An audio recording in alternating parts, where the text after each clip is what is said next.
And I want to thank Alpha Media for allowing this program on the air in a town the size of Fort Dodge.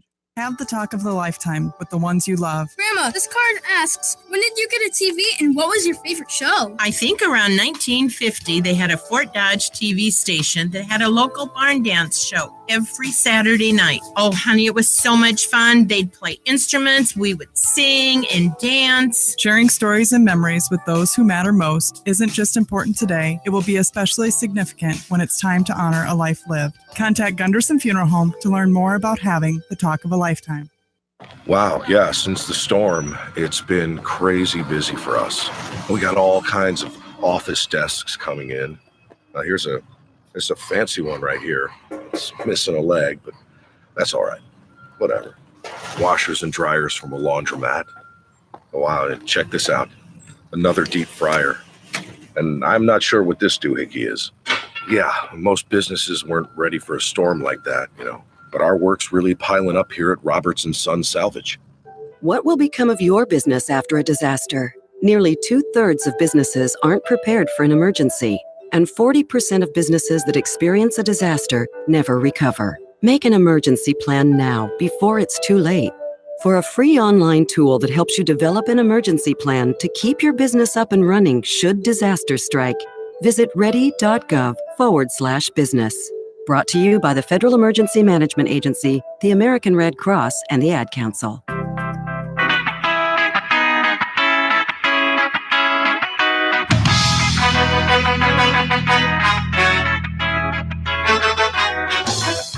I have a story here, investors.com. U.S. has 3.5 million more registered voters than live adults. How many votes did Hillary win the popular vote by? 3 million. It's interesting, isn't it? And by the way, speaking of Hillary exonerating Bill, well, because Monica was an adult. I didn't get to that today because, frankly, the Clintons are not in front of my memory bank, but we'll do that tomorrow. I owe it to you to weigh in on that. You want to hear it, so we'll do it then. So, Justin, I was playing that video game Forest Brigade, and it was pretty cool. I was running down this, digital path, and I met this digital frog, and he was all like... And then I went playing in this virtual stream where this water, it looked almost real. It was this whole electronic forest world. So what did you do? Well, my parents took me to the forest, the real forest. I was running down this, it was an actual path. Then I saw this real-life frog. It was all ribbit, and I saw an owl too. Then I played in this amazing stream with water around my ankles, like wet water. Then me and my sister and my parents sat around a campfire and told cool stories all night long. Oh, that's pretty cool too. This weekend, unplug. Getting closer to nature can get you closer to your family. To find the forest nearest you, go to discovertheforest.org. Brought to you by the U.S. Forest Service and the Ad Council. If you're into cars or just want to learn a thing or two, tune in every Saturday afternoon from 2 till 4 for the Under the Hood Car Show on AM 1400 KVFD, Fort Dodge.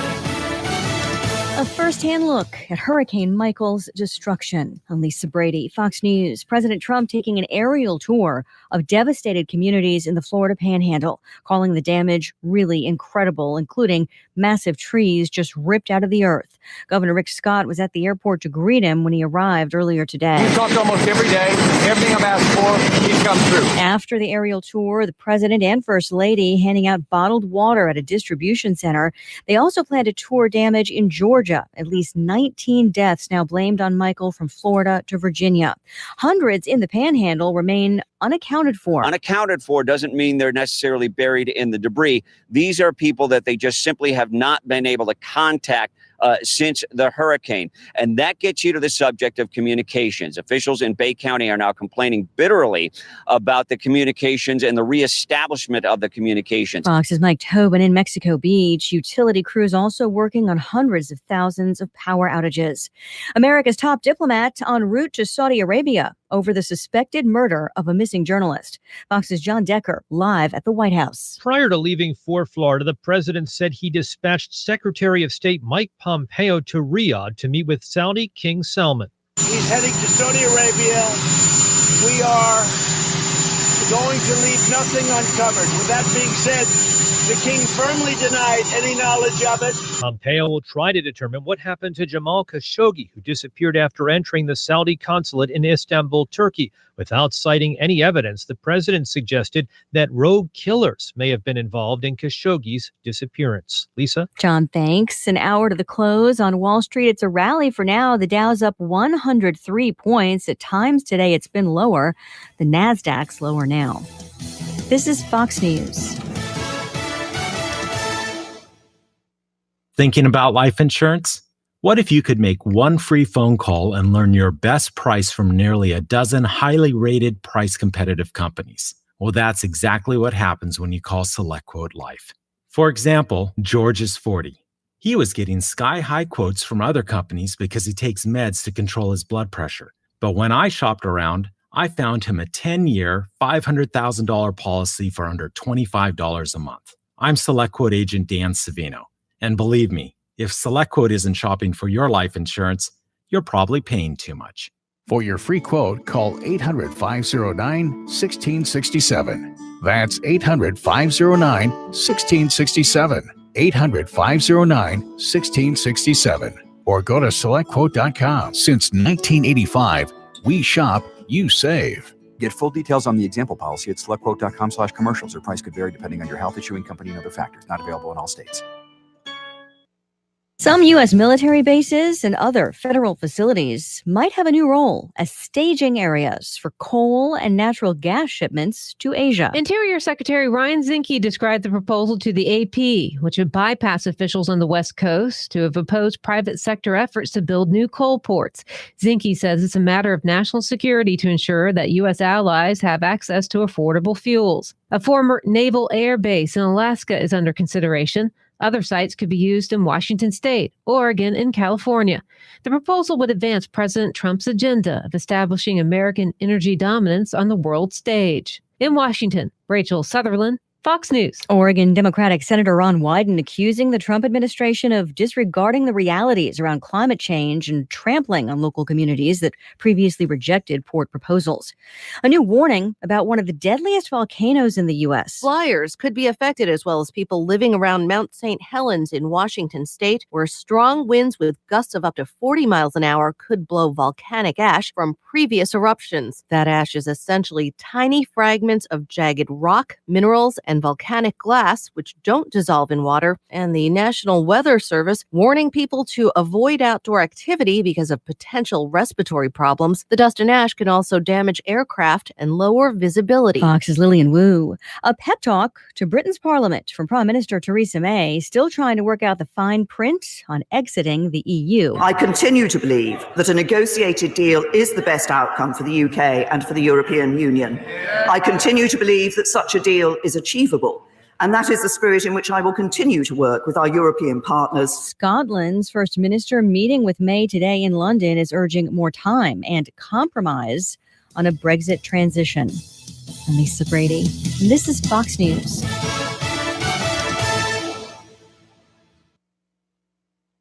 Your news, your town, your station.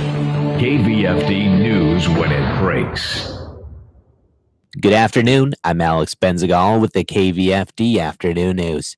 A judge has scheduled a January trial for a 22-year-old Iowa drifter charged with killing a top amateur golfer from Spain. It was ruled today that Colin Richards will stand trial January 15th for the first-degree murder and the death of Iowa State University student Celia Barquina Rosemena. Richards entered a written not guilty plea on Monday morning and waived his right to a speedy trial. The filing canceled an in-person arraignment hearing that had been scheduled for later Monday. Investigators say Richards attacked Barquin on September 17th while she was playing around at a public course in Ames. Her body was found in a pond on the course riddled with stab wounds. Richards faces life in prison without the possibility of parole if convicted. In local events, the FDSH Fall Concert is tonight at 7 p.m. at the Middle School Auditorium in Fort Dodge.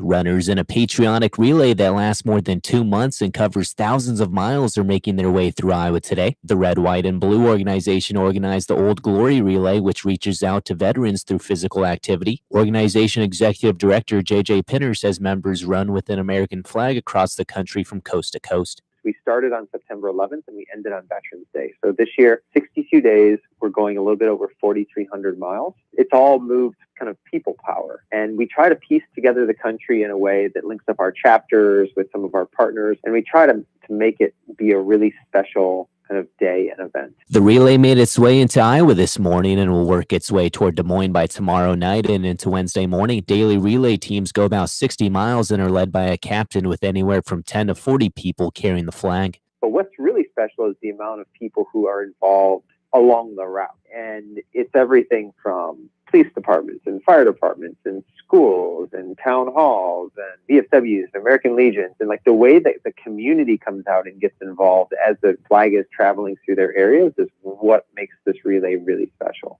The Old Glory Relay can be tracked online via GPS at teamrwb.org. The relay, which began in Boston, is scheduled to end in San Diego on Veterans Day. Iowa State law enforcement officials are warning the public to be on guard for a telephone scam in which the callers pretend to be state police and demand payment. The Iowa Department of Public Safety's Division of Criminal Investigation says it continues to report of the scam. Officials say the scammers pose as employees of the Iowa State Police and claim to have seized a vehicle registered to the call recipient in which drugs were found. The scammers then demand immediate payment via prepaid debit cards. Officials say if the victim hangs up, a second call is made appearing to come from 911 in which the caller claims to have a warrant for the victim's arrest. Officials say the department never demands payment over the phone via prepaid debit cards. This has been Alex Benzagala with the KVFD Afternoon News. Have a great day. Here's the AM 1400 KVFD weatherology forecast. Clear skies and quiet this afternoon with a high of 43. Winds out of the west 8 to 15 miles per hour. Clear skies and quiet again tonight. Lows level off around 32. Mainly sunny skies tomorrow. Highs around 55. Highs level off around 50 Wednesday under clear skies. 58 Thursday. From the Weatherology Weather Center, I'm meteorologist Jennifer Wojcicki. Currently, it's 45. This is AM 1400 KVFD, the voice of Fort Dodge. It's 8 minutes after 2 o'clock. I had a chance to interview County Supervisor Merrill Leffler this morning on the lawsuit that was filed against the county by former assessor Jeanette Thupicorn. Here's Merrill Leffler. I'm Michael Devine here with Webster County Supervisor Merrill Leffler. There has been a decision in the lawsuit that Jeanette Thupicorn filed against Webster County and Supervisor Dinklaw and Leffler specifically. With us here is Supervisor Leffler to give us an update. Merrill, what's going on? Well, Friday we received some documents from the court. If you remember, Jeanette Thupicorn was the assessor a few years ago, and the conference board did not reappoint her to the position, and she ultimately sued us, the conference board and the board of supervisors, and me and Keith Dinklaw were sued by her for wrongful termination, basically. Of course, a couple years later now, we have a decision. We have a decision from the federal court that the case has been dismissed by the courts, I believe, for lack of evidence. And so we're real happy with the outcome of that. We always did feel like we were justified in not reappointing her to the board for some of the things that she was doing at the time. So, okay. Did she apply for unemployment after she was let go? I don't know if she applied for unemployment or not. I believe she probably can receive IPERS for the amount of time she worked at. And she worked at the courthouse for quite some time, mainly in the assessor's office. Yeah, she was in the assessor's office a long, long time. Okay. And she became the assessor. Was she appointed or? She would have been appointed, and she was the actual assessor for a long period of time, too. I don't remember exactly the years, but she was appointed the assessor. Okay. Is the assessor's office an elected office? No, the assessor's office is appointed every 6 years as an appointed position from the conference board.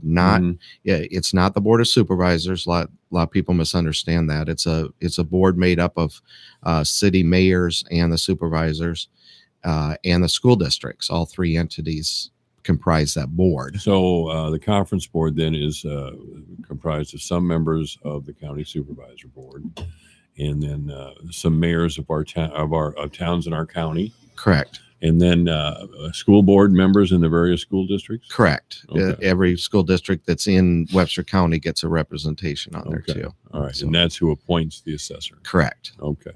Do they meet regularly, Merrill? I don't even know. They used to meet not very regularly for budget time, about once a year. And a few years ago, when some things started to happen in the office, we chose to meet quarterly. Okay. All right. Merrill, is there anything else we need to know in regard to the lawsuit filed by Jeanette Thunupperkorn? I even know Jeanette, and I'm stumbling over her name. I'm sorry. Yes. Jeanette Thunupperkorn. The suit has been dismissed. Correct. She has the right to appeal, I suppose. Yes, she has a right to appeal that. Okay. Yep. But for right now, the lawsuit is dead. Yes, we're very happy that the court found that it was time to just dismiss the case. All right. Merrill Leffler, County Supervisor, has been our guest. This is AM 1400 KVFD, the voice of Fort Dodge. It's 12 minutes after 2 o'clock. It's 45 degrees under a sunny sky. Next, Pastor Sarah Hill and Pastor Austin Hill at AM 1400 KVFD. The Iowa Secretary of State's office wants you to be voter ready for the November 6th election. It's easy. Register to vote, bring your ID, or sign an oath of identity and cast your ballot. Register, prepare, vote. For more information, visit voterreadyiowa.org. Why should you volunteer with Meals on Wheels? I never thought that 5 minutes could make so much difference in the lives of two people, but it has. Drop off a warm meal and get more than you expect. Volunteer at americaletsdolunch.org. Brought to you by Meals on Wheels America and the Ad Council. I'm Ann Meyer. After 31 years as a nurse, I've seen it all. I know Iowans because I've taken care of them and kept them healthy. I've also seen where our state can do better, like health care that's affordable and readily available, mental health and veterans care services for those who are too often forgotten, and encourage businesses to invest in Iowa's second-to-none workforce.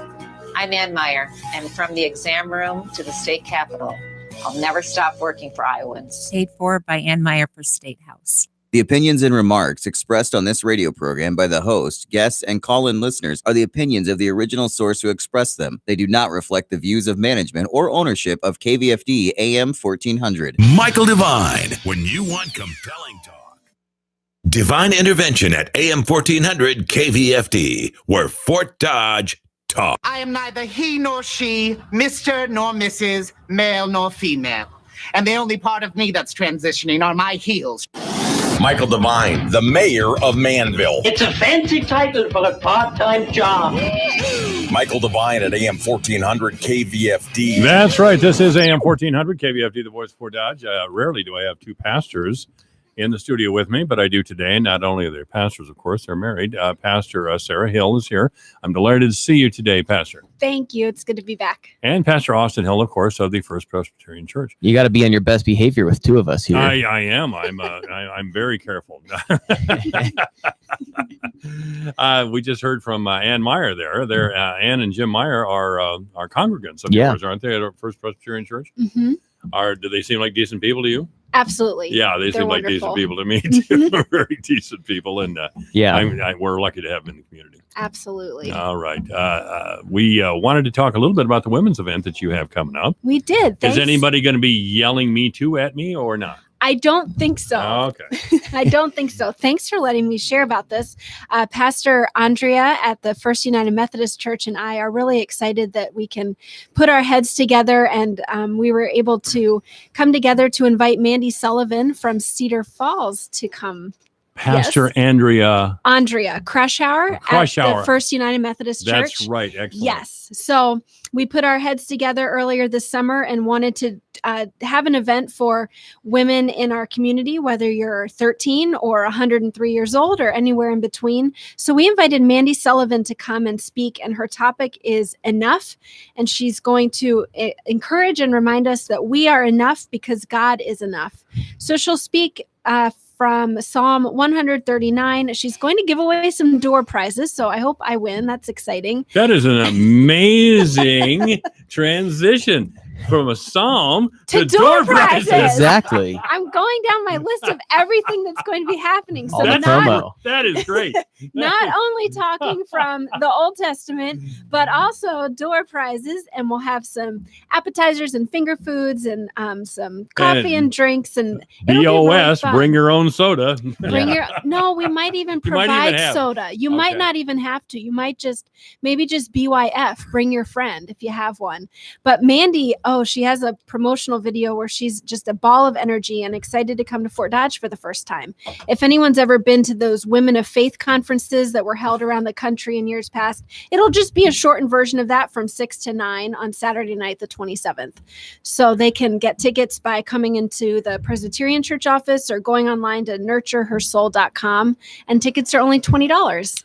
And this is when again, please? It'll be Saturday night, October 27th at the First Presbyterian Church. Okay. From doors open at 5:30 for the snacks and the appetizers and the sodas, and then the event starts at 6. This is women only, right? It's women only. Sorry, Mike. That's quite all right. If you'd like to come and help serve the food, we'd love that. You can come and collect tickets, but Mandy is definitely gearing this for women. That's I really, I go to Bible at breakfast occasionally, not every single Tuesday. Of course, Pastor Hill over here is not there every Tuesday either. Exactly. Right. But I think there's something to be said for same gender or whatever.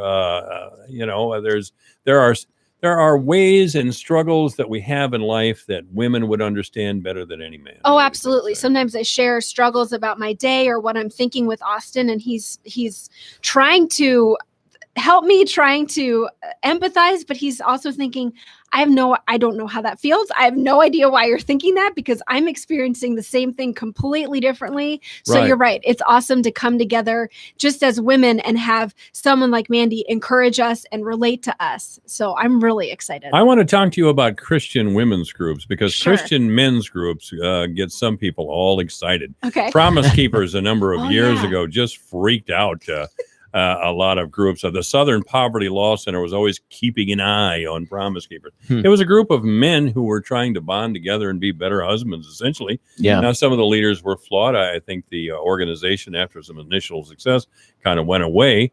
It just freaked out. Just the idea of a bunch of Christian men getting together and praying and talking about being better men freaked a lot of people out. And this is what freaked them out, is that men had gotten so involved in events outside the family that they had to come home and ask their wives for permission to become head of the household again. Now, this was 20 some years ago. It was really before your time. Mid-90s thing. I was an active member of your church at the time, and some of the congregates that you still have there were involved in this group. Now, I didn't, the First Presbyterian group, the First Presbyterian Church here in town, I don't think necessarily endorsed the group, but we did meet there. Yeah. We did meet there a few times. So the question I have is that traditional marriage is under attack. A lot of there are women who believe that the Christian faith has built a social structure that relegates women to second-class status. Further, there's even been accusations that women instinctively support their husbands at the polls and when they vote, and they're just kind of little yes women. Now, I have had a few. I've been married. I've had a few girlfriends. I've never met a woman like that in my life. So I don't know who these women are who are just going to, what should I do now, dear, type of thing. Because I've never had one. I've never even met one. Yeah, I haven't either. Yeah. So and further, we see a lot of maybe younger single women who seem to believe the fact that they're not married is an asset as far as being political leaders. I would like to know how you feel about all of these things swirling around our culture right now, because there has been really a lot of back and forth, a lot of accusations of this group being anti-women or that group being anti-Christian, and on and on and on. And of course, with 24-hour news cable and talk radio stations all over the country, we amplify the whole thing. So I set that up for you in a rather long way. I know, and I will certainly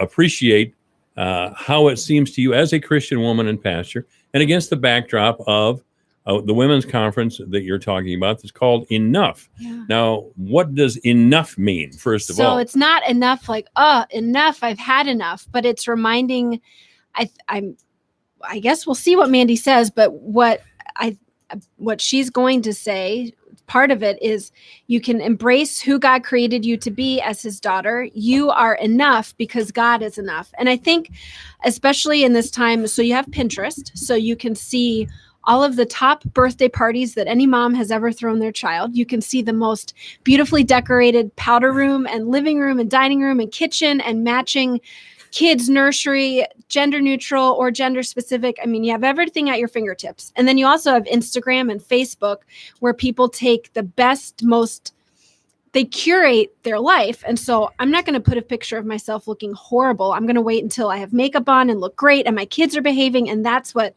I'll put on Instagram. So you see all around you perfection. And then you start to internalize it. So I'll speak for myself. I've struggled with starting to internalize that and thinking, okay, my powder room has to be perfect. My kitchen has to be perfect. My meals for my kids have to be balanced and perfect all the time. My laundry system has to be awesome. And I always have to be great and working out 5 days a week. I mean, you think that you have to be perfect in all of those areas. And then you end up thinking, okay, well, I feel like I'm just failing in all of them. On top of the fact that you're actually working full time too, which is different than a couple of generations ago. If you throw in kids, multiple kids working outside the home, training a puppy, not sleeping through the night. Gosh, you throw in anything and it's even harder to look at what you see on Pinterest and Instagram and Facebook and not buy into, oh my gosh, I'm failing because my kids had McDonald's last night, or because I definitely took laundry out of the dryer for my kids to wear today. Because your kids had McDonald's last night. I'm calling the Department of Human. I was just gonna put in. I gotta call McDonald's. My God. I was just gonna say $1 per calorie. You will never get a more nutritious meal anywhere in the world than a McDonald's quarter pounder with cheese. Okay, well, let's not digress. So you feel like you're failing, and then you have to be reminded. You have to remind yourself, and maybe you have to hear it from Mandy or whoever else. You know what? That's everybody's best life. You don't have to be amazing at all of that. Maybe the mom who has all of her nutritious meals together, maybe her house, it's never the same person who's putting all of that content out. And so you have to remember that you're not going to ever be perfect or close to perfect in any or all of the areas. So you kind of have to shut down or filter what you see on Pinterest and Instagram. And you do have to remind yourself you're enough, because coming from a Christian standpoint, I believe that I'm enough because God made me and God created me fearfully and wonderfully made. So if you turn back to the scriptures, if you're a Christian, read the Old Testament and the New Testament, and you remind yourself of who you are in light of God, that helps you to remember, okay, I don't have to have it all together, but I'm not a failure. I'm still enough. I'm a great person. I'm a great mom. I'm a great friend. I'm a great spouse. I'm a great employee. I'm a great minister. I'm a great, whatever. And remind yourself to not strive for perfection, because that'll set you up to fail. Because none of us is perfect. Well, we all think we're going to be perfect and just all of this when we're young. And I was going to be the best father and husband. I was not even close. Does that ring a bell with you? What your wife is saying to be? Yeah. Well, I think what was coming back in my mind as Sarah was describing all of this is I think we've sort of bought into this lie that that you can have it all, and both parents can work 40 to 60 hours a week. You can have a clean home. You can have your kids and all these activities. You can do all of these things, and to some degree, that's just not possible. Yeah, having it all can include having a heart attack if you're trying to do all that. Yeah. You can have it all, just not at the same time. Yeah. and that's a challenge, I think, even still for the two of us, recognizing what our parents, what the households we grew up in don't necessarily look like the household that we are cultivating. And so, sure, I had a dad who was working 60 plus hours a week and a mom who worked for various times in their marriage as well. But they were in a very different situation than the two of us are, especially with the hours that we work. And so I have to be more okay with, being the dad who takes the kids to school. Whereas when I grew up as a kid, my mom always took me to school. Right. And now that doesn't mean I'm, less of a man or Sarah's less of a mom. Right, that just means we're doing things a little bit differently. I always look askance sometimes at political leaders who are single, who talk about, I'm going to do this for your family, or I'm going to do that for your family. How would you possibly know what my family needs? Yeah. How would you possibly know the struggles that we go through? and the fears and the triumphs and the thrills on occasion, because all those things are there. Mhm. All of those things are there. So I have a little, I guess I have a little problem with that sometime. I tell you, a man of my generation, listening to the two of you, I don't have those problems. I just shrug it off. Uh-huh. There was no, and frankly, I'm an older white man, and I grew up in a time when white men ruled the earth. For God's sake. I mean, really, when Dad got home, it was expected that dinner was going to be on the table. Yeah. You know, dinner was going to be on the table, and it was a much, much different world. And those things needed to change. Uh-huh. Some of the brightest people in my high school graduating class became nurses and teachers because that was the only two occupations that were open to them at the time if they were going to work. And even then, one of the brightest students in my graduating class wanted to become a nurse, and her soon to become father-in-law at the time said, "Why? You know, you're just going to get married and waste all that money and education and time." Wow. Well, as a matter of fact, the marriage didn't work out. Yeah, It's a good exactly. thing she became a nurse. Yeah. Well, and even back when we were dating, so we met in seminary, and that was a big challenge for the two of us, was just to figure out how are the two of us going to manage this call that we both feel that God has placed upon our lives in such a way that it doesn't seem as though we're competing against one another. And I had always grown up believing that essentially, if you're going to be a pastor, the whole rest of the family needs to support that call and do everything they can in their power to kind of just essentially be available for the father or the husband who's the pastor. So then to think, well, how is that going to work with a wife who also wants to have a call? And I had spent so long preparing myself for, finding a future pastor's wife that I never had thought about becoming a pastor's husband myself. And that was a huge change in expectation for us that we really had to work through. And interestingly, in the last 10 years, I would say God has addressed every single one of those fears that we had of how is this going to work? How are we both going to find fulfilling calls and also have a family? And I don't know if it always works out that way for every family, but for us, those fears really were addressed. Mm-hmm. I will have to say that Pastor David Feldman, when he was here, some of you may know that my wife died of cancer over 20 years ago now. And I was active in the First Presbyterian Church at the time. And I want to tell you, David Feldman saved me. And he saved me just by being there. He would get in the car and drive to Des Moines and just sit there. Sit there with me. And that's what, and he had a family at home. His kids were young at the time. They were in school. And I didn't think of it at the time. But after it was all said and done, I thought, man, he was taking a lot of time away from his family and a lot of other things to sit with me. But I'll tell you, if he wouldn't have done that, and I see it now in retrospect, I think my life would have been entirely different. I really, because I was looking for a fight, boy, I'll tell you. I was looking for a fight. And if you go looking for something, you'll find it. And I probably wouldn't have liked it all that well. Anyway, we're going to take a news break. We'll be right back with Pastor Sarah Hill and Pastor Austin Hill at AM 1400 KVFD, the voice of Fort Dodge. Divine Intervention at AM 1400 KVFD, where Fort Dodge talk. All right, here we are. 2:30 in the afternoon, 45 degrees. Fort Dodge used to, I don't know, this song reminded me of Fort Dodge back in the good old days. Yeah, when you get older, I guess you look back more than you look forward, but that's the name of the game. News is next at AM 1400 KVFD. A church house, gin house, a schoolhouse, outhouse, on highway number 19. The people keep the city clean. They call it Nutbush. Oh, Nutbush. Call it Nutbush city limit.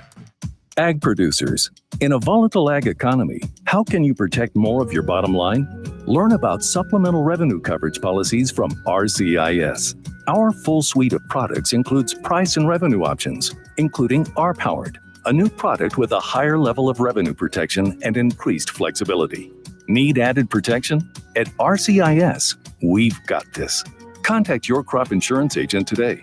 RCIS is an equal opportunity provider. Chevy Truck Month has arrived at Humboldt Motor Sales. Come on in for incredible deals on select Sierras and Silverados. Hurry in now and take $10,000 off the 2018 GMC Sierra. If Silverado is your go-to truck, come on in and save 20% on the new 2018s. The 2019 Silverados and Sierras have arrived, so take one for a test drive today. If an SUV is more your style, you're in luck because you'll save 16% on the 2019 Equinox LTs. Save on your next vehicle at Humboldt Motor Sales. Stop in now or shop online at HumboldtGM.com. Your news, your town, your station. KVFD News when it breaks. Good afternoon. I'm Alex Benzagal with the KVFD Afternoon News. A judge has scheduled a January trial for a 22-year-old Iowa drifter charged with killing a top amateur golfer from Spain. It was ruled today that Colin Richards will stand trial January 15th for the first-degree murder in the death of Iowa State University student Celia Barquina Rosemena. Richards entered a written not guilty plea on Monday morning and waived his right to a speedy trial. The filing canceled an in-person arraignment hearing that had been scheduled for later Monday. Investigators say Richards attacked Barquin on September 17th while she was playing around at a public course in Ames. Her body was found in a pond on the course riddled with stab wounds. Richards faces life in prison without the possibility of parole if convicted. In local events, the FDSH Fall Concert is tonight at 7 p.m. at the Middle School Auditorium in Fort Dodge.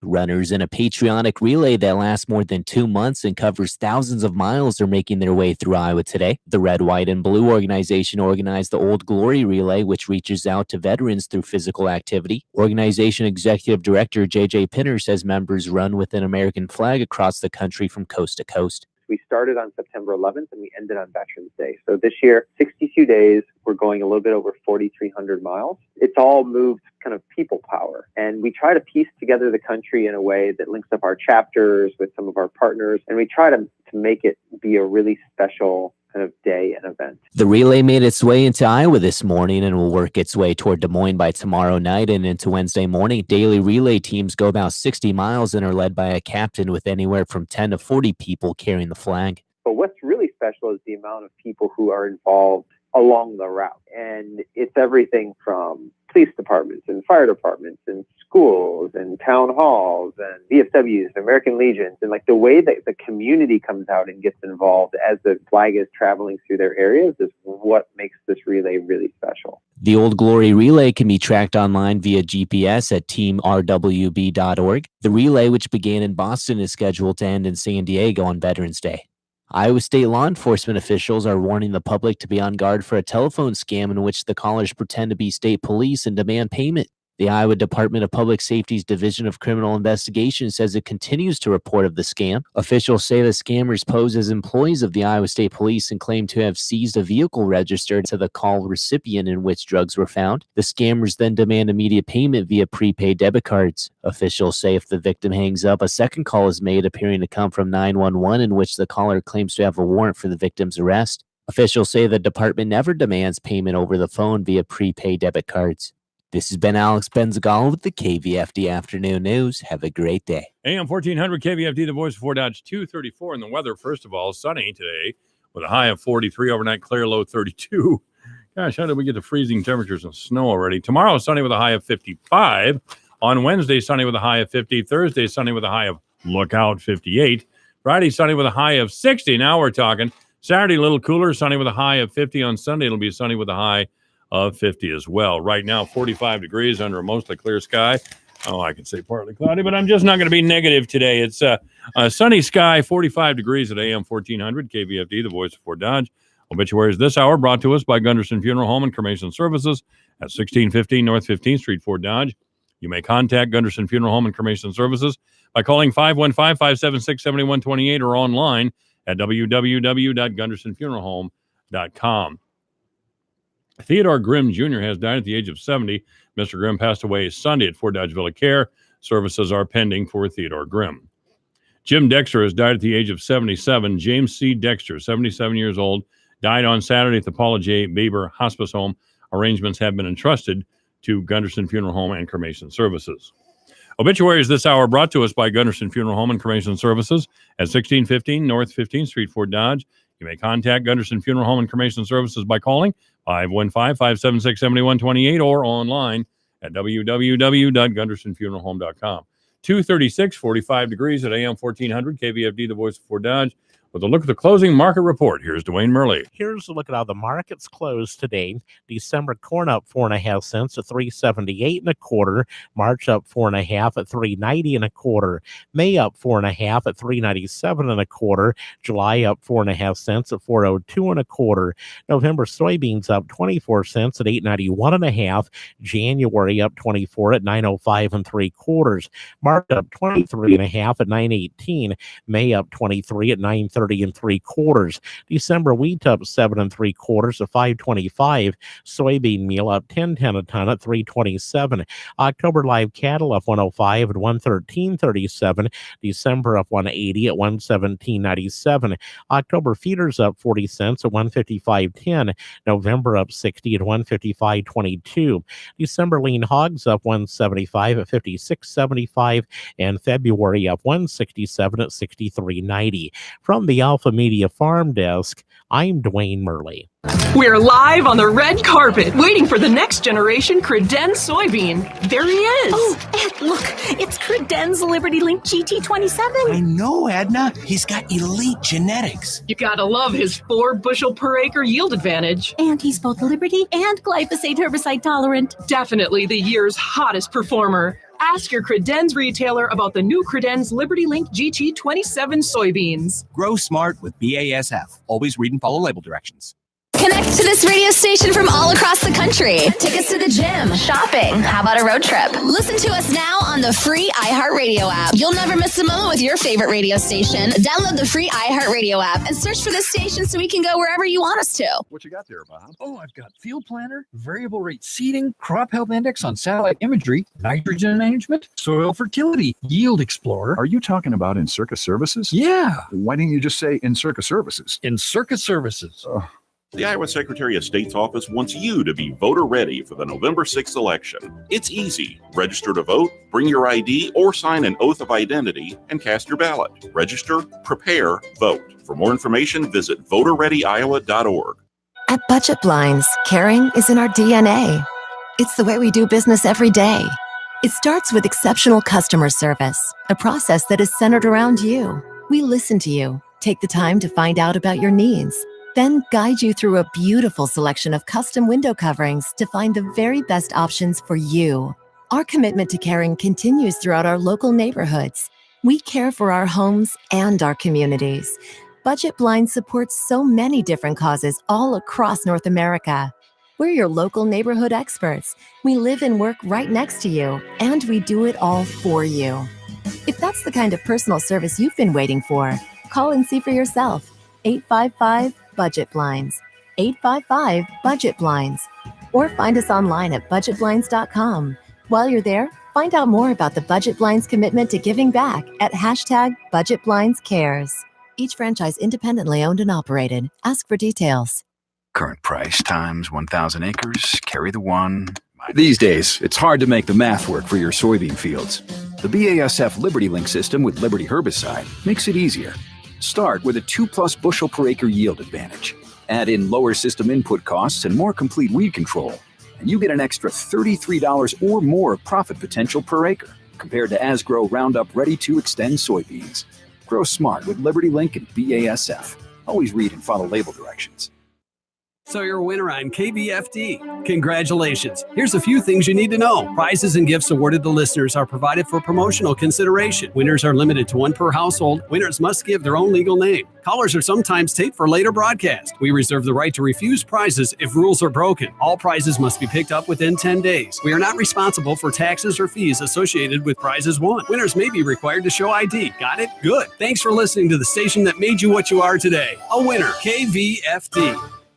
Hi, I'm Michael Devine with Divine Intervention, AM 1400, KVFD, the voice of Fort Dodge. From 2 to 5, Monday through Friday, I'll be on the air talking local issues, local politics, local concerns. The only way this works, once again, is to have you join the conversation by calling 515-955-1400. Afternoons, 2 to 5, Divine Intervention. Please join the conversation. And I want to thank Alpha Media for allowing this program on the air in a town the size of Fort Dodge. Michael Devine, when you want compelling talk. I call that bold talk for a one-eyed fat man. Divine Intervention is online at yourfortdodge.com, on Twitter at jmike1400. That's right. This is AM 1400 KVFD, the voice of Fort Dodge. And most certainly, if you'd like to see as well as hear what happens in the studio, go to YouTube, 1400 KVFD, 1400 KVFD. Yeah, you'll see I'm sitting here, of course, with my forehead exposed or displayed or whatever you want to say. And I'm here with Pastor Sarah Hill of the First Presbyterian Church and her husband, Pastor Austin Hill. So next year, why don't you become the senior pastor, Sarah? I mean, in the name of gender equity, let's have you as the senior pastor. You think that would work out? We totally could. However, I am really excited to be the senior, more hands-on person at home and let Austin be the senior pastor at church. I wouldn't, in a vacuum, be opposed to being co-pastors or whatnot, but I really enjoy being the associate so that I can carry more of the mental load for the home stuff at this point. Yeah, So there is but thank you for the vote of confidence. Yeah, you don't think Austin would work very well at home? He just doesn't have the skills or what? I think he does. I think he would, and he does already, of course. But I just like the This way is a that safe it's place. You can divided be now. honest. I am being honest. Okay. You rock at all the stuff that you do.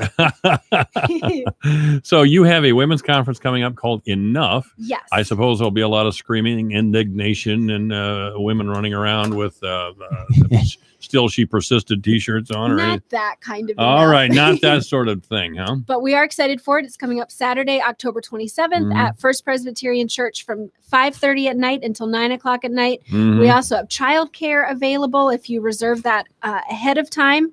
And so anyone could go to the Facebook page of First Presbyterian Church or First United Methodist Church to learn more. We're really excited about this women's event, reminding us that we are enough because of who we are as daughters of God. Not enough as in we've had enough, but enough as in, hey, you're a wonderful, beautiful person who offers awesome things to the world. You are enough. Stop thinking maybe you're failing or you're deficient in some way. You're not. You're enough because God is enough. Yeah, I think that's interesting. That's an interesting concept. I haven't thought of that in a while. We had a couple of men's conferences years ago as well. Oh, long time ago. But I don't think we got enough men interested in that either. So. Yeah. Well, I could use that vote of confidence that I'm enough too, because I will be at home with the kids while Sarah is hanging out with all the ladies. So there might be a lot at home that night. One of my girlfriends is bringing over her daughter too. So you're And I gonna keep have a lot forgetting of that. kids at the house, Austin, and thank you for that. But Yeah. one of my favorite Bible verses is when Jesus tells the Apostle Paul, "My grace is sufficient for you because my power is made perfect in your weakness." And so anytime I'm at the end of my rope, I think, okay, God, this is your time to show up because I am feeling frazzled or at the end of my abilities. And when I am weak, you are strong. So come on in and help. And maybe Mandy will point to that scripture as well on Saturday, October 27th. But sometimes when we're weak, then the power of God can shine through us more. We're a town where we were a rough little packing plant town, and we're still a very working class blue collar town. But I've never seen a time when there was so much anger not only in our town, but in our county, in our state, and in our country. And it seems to be a clash of genders almost, as if the patriarchy must come down. And the patriarchy was constructed mainly by the Christian concept of a man and woman together. I cannot, and I've been a single man a long time. I have had companionship, thank God. But I cannot imagine a time when men and women should size each other up based on some sort of political position. I rather than looking forward to having someone in your life, the best way to go is to be single somehow. I don't quite get that. I don't. And do you have a thought on that? I mean, let me take it back to the patriarchy. Sure. Because that was created by, you, Austin. Yeah. White Christian males. Yeah. You know? So do you have a thought on that? Or should I ask Pastor Sarah first? Well, I did have a asked. thought, but then we'll let Sarah respond too. I think one of the things that comes to mind is that we are in a time in society where we can we can enjoy and benefit from the gifts of women in ways that we did not used to be able to. Because while there are individual outliers, completely in every specific instance, still across the board, there are gender and biological differences between male and female. And up until, a few hundred years ago, I think those biological differences actually impacted what men and women did in terms of, you would typically most frequently have the man outside doing the physical kind of labor in order to provide for, the food or shelter or whatever for the home. And the woman would take care of the family inside. Well, as fewer and fewer people have jobs that require those biological differences, I think there's a lot more ability for variation in kind of what those family structures look like. So I think one of the reasons why we are where we are as a society is simply because of technological, economic gains. And so I think we have kind of just more flexibility. And I think as a society, we're still kind of adapting to that. So that's, that's not really a Christian response as much as I think that's just more of an anthropological view of it. But I think that's a huge transition that's happened in our society over the last couple hundred years.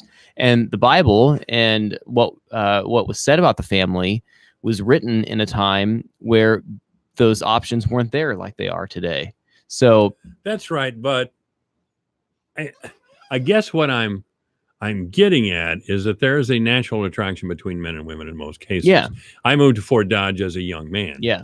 And there were all kinds of, really gorgeous Swedish girls with blonde hair and brown eyes, and my eyes popped right out of my head. Uh-huh. And I wasn't thinking to myself, gee, I wonder what her position on gay rights is or sure. something. Yeah.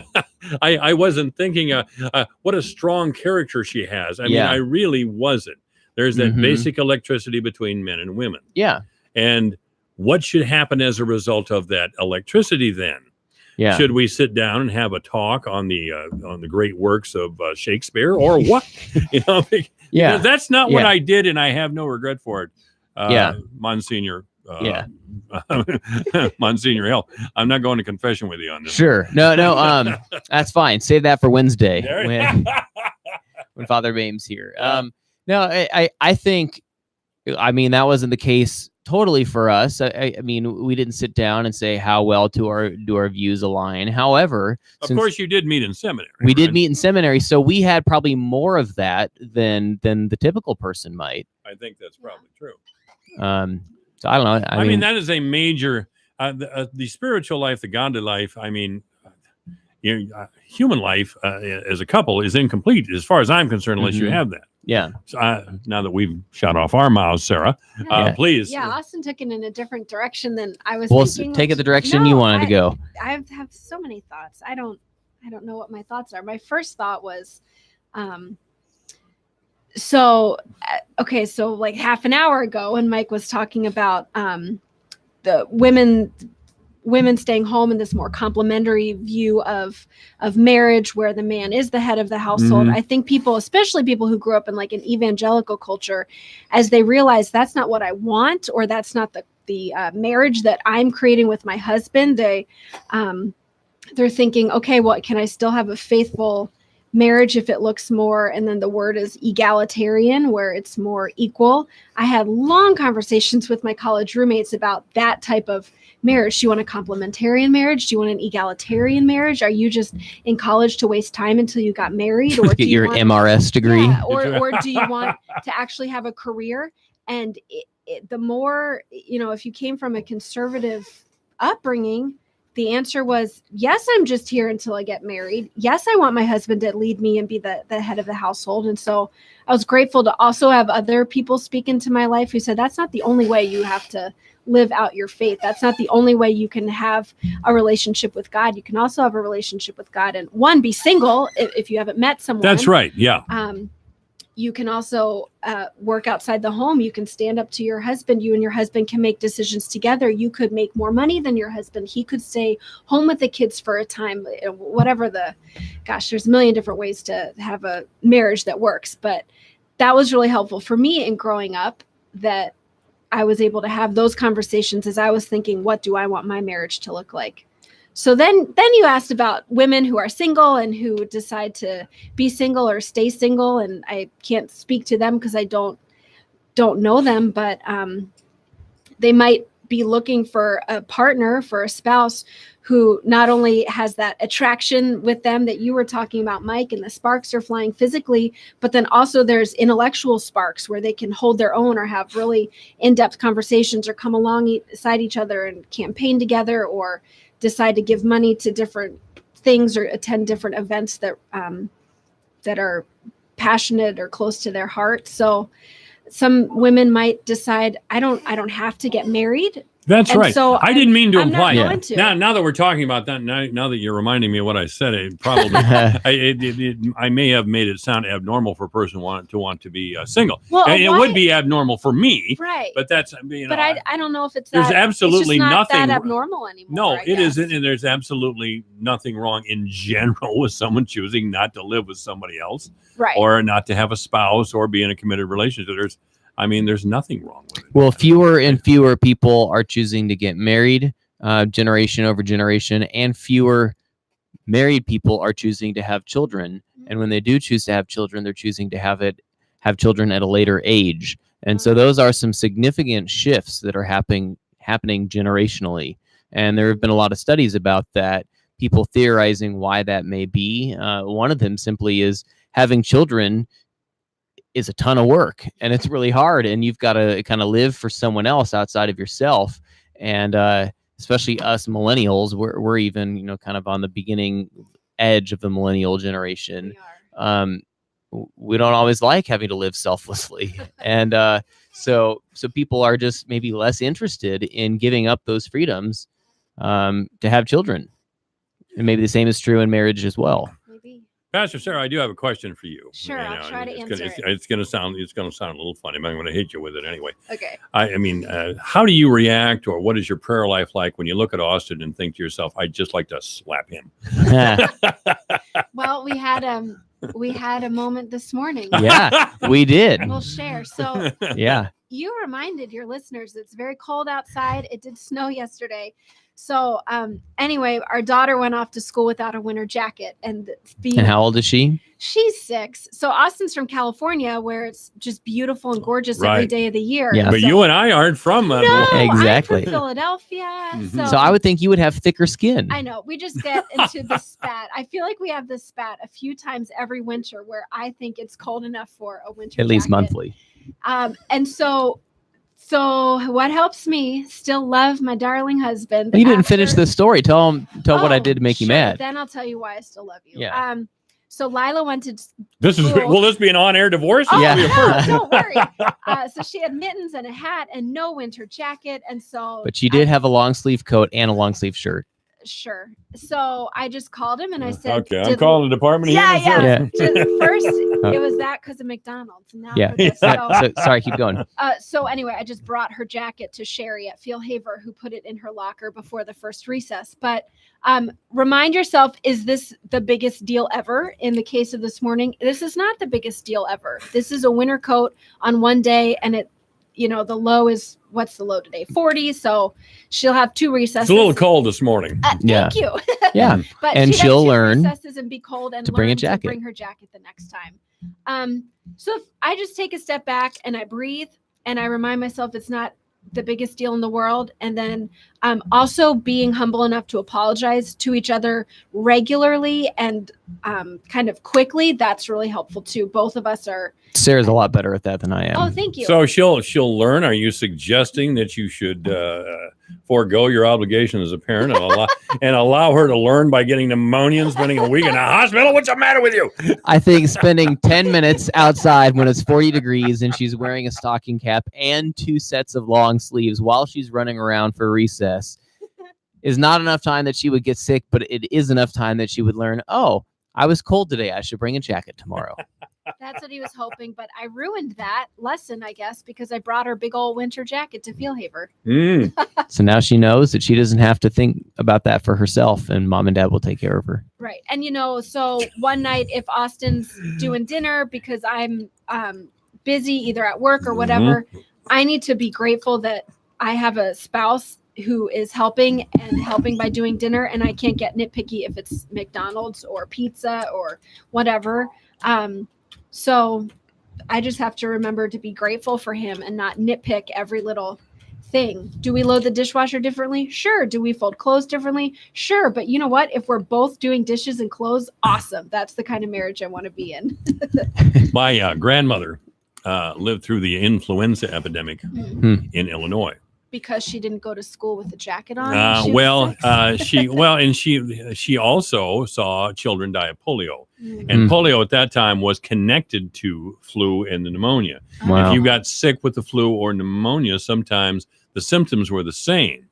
So she lost her mind if we went outside without a coat. Polio was a very real thing. I mean, my parents' generation when I was young, it's a long time ago, were frightened to death of polio, just frightened to death. And they didn't even know if they should send us to school because it was believed that polio was contagious and was being spread through the schools. Wow.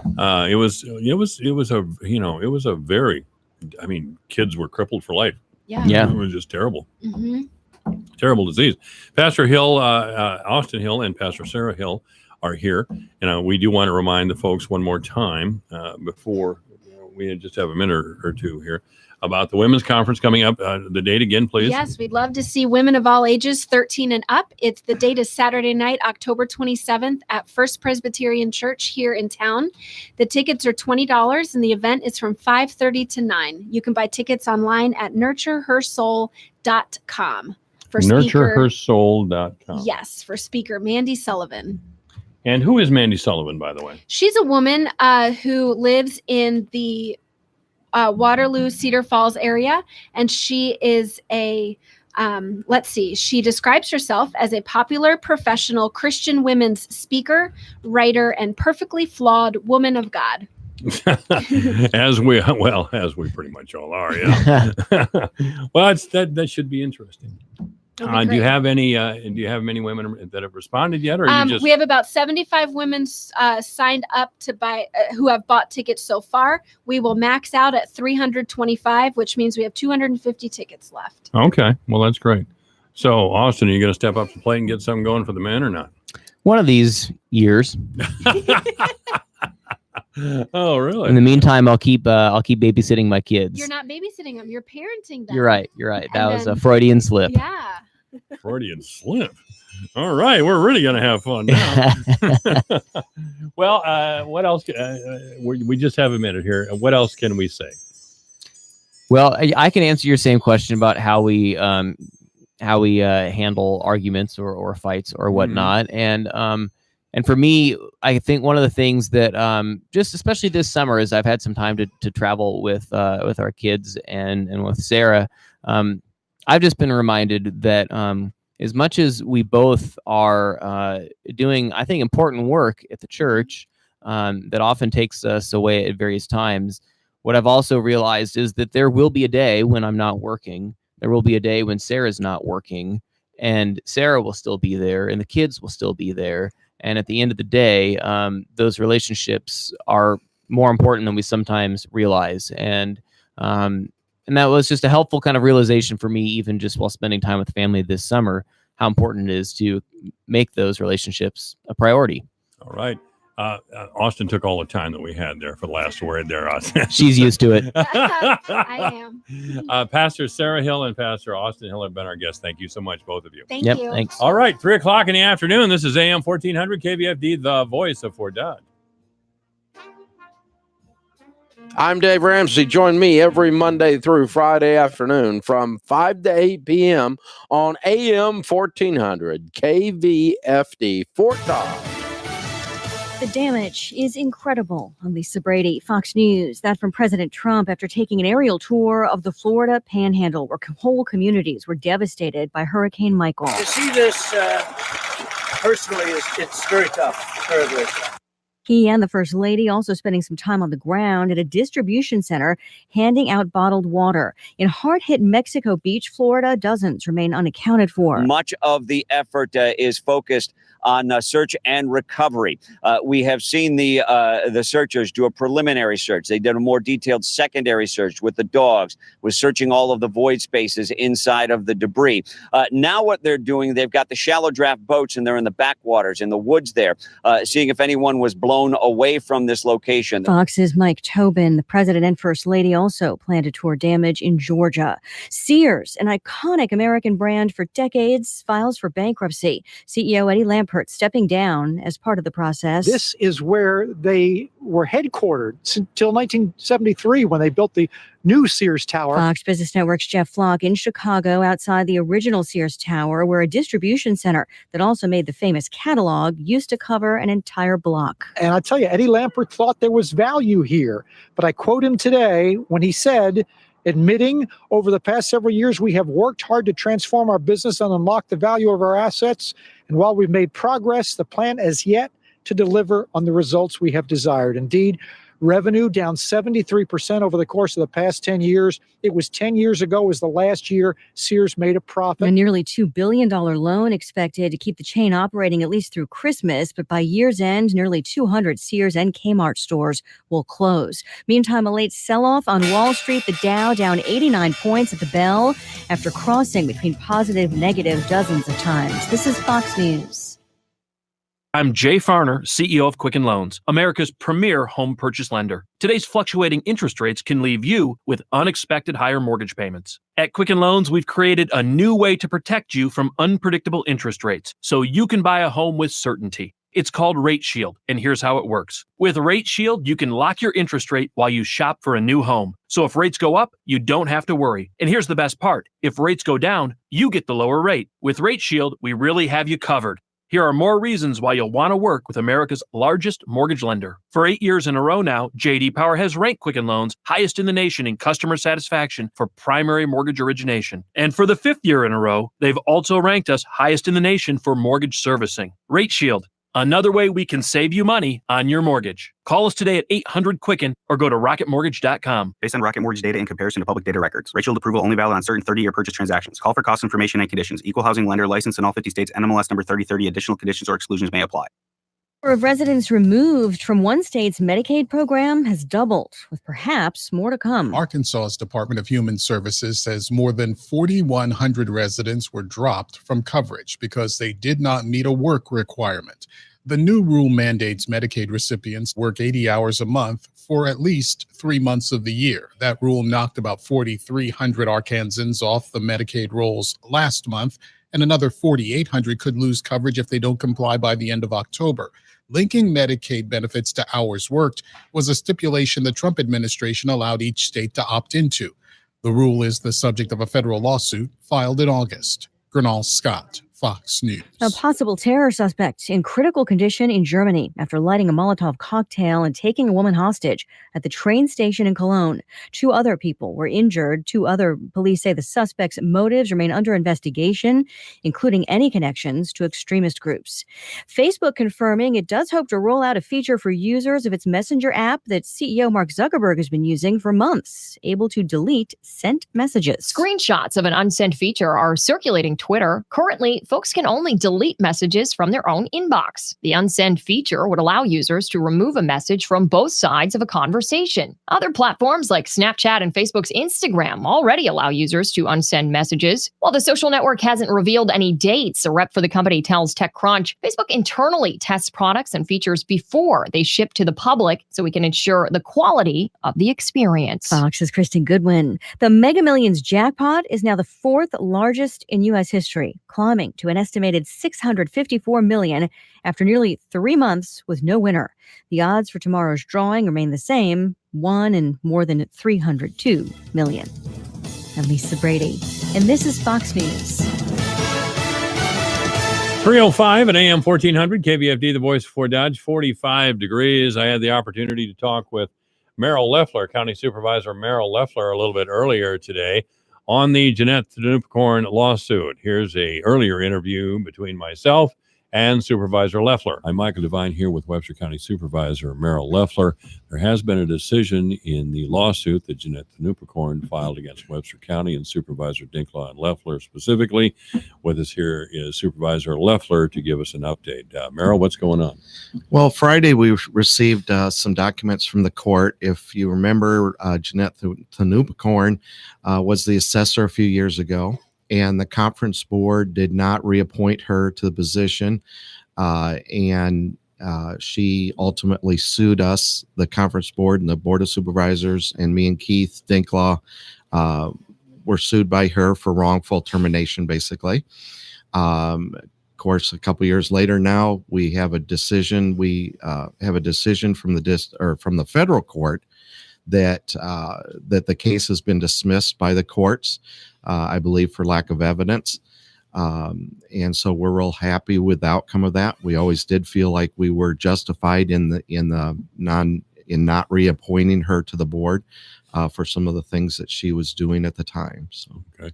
Did she apply for unemployment after she was let go? I don't know if she applied for unemployment or not. I believe she probably can receive IPERS for the amount of time she worked at. And she worked at the court's for quite some time, mainly in the assessor's office. Yeah, she was in the assessor's office a long, long time. Okay. And she became the assessor. Was she appointed or? She would have been appointed, and she was the actual assessor for a long period of time, too. I don't remember exactly the years, but she was appointed the assessor. Okay. Is the assessor's office an elected office? No, the assessor's office is appointed every 6 years as an appointed position from the conference board. It's not the board of supervisors. A lot of people misunderstand that. It's a board made up of city mayors and the supervisors and the school districts. All three entities comprise that board. So the conference board then is comprised of some members of the county supervisor board, and then some mayors of our towns in our county. Correct. And then school board members in the various school districts. Correct. Okay. Every school district that's in Webster County gets a representation on there too. All right, and that's who appoints the assessor. Correct. Okay. Do they meet regularly, Merrill? I don't even know. They used to meet not very regularly for budget time, about once a year. And a few years ago, when some things started to happen in the office, we chose to meet quarterly. Okay. All right. Merrill, is there anything else we need to know in regard to the lawsuit filed by Jeanette Thunuppakorn? I didn't even know Jeanette. I'm stumbling over her name. I'm sorry. Yes. Jeanette Thunuppakorn. The suit has been dismissed. Correct. She has the right to appeal, I suppose. Yes, she has a right to appeal that. Okay. Yep. But for right now, the lawsuit is dead. Yes, we're very happy that the court found that it was time to just dismiss the case. All right. Merrill Loeffler, County Supervisor, has been our guest. This is AM 1400 KVFD, the voice of Fort Dodge. Your news, your town, your station. KVFD News when it breaks. Good afternoon. I'm Alex Benzagal with the KVFD Afternoon News. A judge has scheduled a January trial for a 22-year-old Iowa drifter charged with killing a top amateur golfer from Spain. It was ruled today that Colin Richards will stand trial January 15th for the first-degree murder in the death of Iowa State University student Celia Barquina Rosamina. Richards entered a written not guilty plea on Monday morning and waived his right to a speedy trial. The filing canceled an in-person arraignment hearing that had been scheduled for later Monday. Investigators say Richards attacked Barquin on September 17th while she was playing around at a public course in Ames. Her body was found in a pond on the course riddled with stab wounds. Richards faces life in prison without the possibility of parole if convicted. In local events, the FDSH Fall Concert is tonight at 7 p.m. at the Middle School Auditorium in Fort Dodge. Runners in a patriotic relay that lasts more than 2 months and covers thousands of miles are making their way through Iowa today. The Red, White, and Blue organization organized the Old Glory Relay, which reaches out to veterans through physical activity. Organization Executive Director J.J. Pinner says members run with an American flag across the country from coast to coast. We started on September 11th and we ended on Veterans Day. So this year, 62 days, we're going a little bit over 4,300 miles. It's all moved kind of people power. And we try to piece together the country in a way that links up our chapters with some of our partners. And we try to make it be a really special kind of day and event. The relay made its way into Iowa this morning and will work its way toward Des Moines by tomorrow night and into Wednesday morning. Daily relay teams go about 60 miles and are led by a captain with anywhere from 10 to 40 people carrying the flag. special is the amount of people who are involved along the route. And it's everything from police departments and fire departments and schools and town halls and VFWs and American Legions. And like the way that the community comes out and gets involved as the flag is traveling through their areas is what makes this relay really special. The Old Glory Relay can be tracked online via GPS at teamrwb.org. The relay, which began in Boston, is scheduled to end in San Diego on Veterans Day. Iowa State law enforcement officials are warning the public to be on guard for a telephone scam in which the callers pretend to be state police and demand payment. The Iowa Department of Public Safety's Division of Criminal Investigation says it continues to report of the scam. Officials say the scammers pose as employees of the Iowa State Police and claim to have seized a vehicle registered to the call recipient in which drugs were found. The scammers then demand immediate payment via prepaid debit cards. Officials say if the victim hangs up, a second call is made appearing to come from 911 in which the caller claims to have a warrant for the victim's arrest. Officials say the department never demands payment over the phone via prepaid debit cards. This has been Alex Benzagal with the KVFD Afternoon News. Have a great day. Here's the AM 1400 KVFD weatherology forecast. Clear skies and quiet this afternoon with a high of 43. Winds out of the west 8 to 15 miles per hour. Clear skies and quiet again tonight. Lows level off around 32. Mainly sunny skies tomorrow. Highs around 55. Highs level off around 50 Wednesday under clear skies. 58 Thursday. From the Weatherology Weather Center, I'm meteorologist Jennifer Wojcicki. Currently, it's 46. The opinions and remarks expressed on this radio program by the host, guests, and call-in listeners are the opinions of the original source who expressed them. They do not reflect the views of management or ownership of KVFD AM 1400. I'm Ann Meyer. After 31 years as a nurse, I've seen it all. I know Iowans because I've taken care of them and kept them healthy. I've also seen where our state can do better, like health care that's affordable and readily available, mental health and veterans care services for those who are too often forgotten, and encourage businesses to invest in Iowa's second-to-none workforce. I'm Ann Meyer, and from the exam room to the state capitol, I'll never stop working for Iowans. Paid for by Ann Meyer for State House. Take the worry out of winter with a winter weather advisor on KVFD, brought to you by Community Health Center Fort Dodge, offering dental, behavioral health, and general medical assistance for men, women, and children. They're committed to your well-being. Community Health Center. Get to know them. And Creative Cakes, making life sweet with espresso, lunch, gourmet cupcakes, and other sweet treats. Creative Cakes in the Crossroads Mall, Fort Dodge. They make life sweet. Listen for the winter weather advisor on the Voice of Fort Dodge, AM 1400 KVFD. At Budget Blinds, caring is in our DNA. It's the way we do business every day. It starts with exceptional customer service, a process that is centered around you. We listen to you, take the time to find out about your needs, then guide you through a beautiful selection of custom window coverings to find the very best options for you. Our commitment to caring continues throughout our local neighborhoods. We care for our homes and our communities. Budget Blinds supports so many different causes all across North America. We're your local neighborhood experts. We live and work right next to you, and we do it all for you. If that's the kind of personal service you've been waiting for, call and see for yourself. 855-BUDGET Blinds. 855-BUDGET Blinds. Or find us online at budgetblinds.com. While you're there, find out more about the Budget Blinds commitment to giving back at #BudgetBlindsCares. Each franchise independently owned and operated. Ask for details. Tough as nails, nerves of steel. If you've come to test our metal, you better tighten up your chin strap. Get amped up for all the gridiron action on the Panther Sports Network.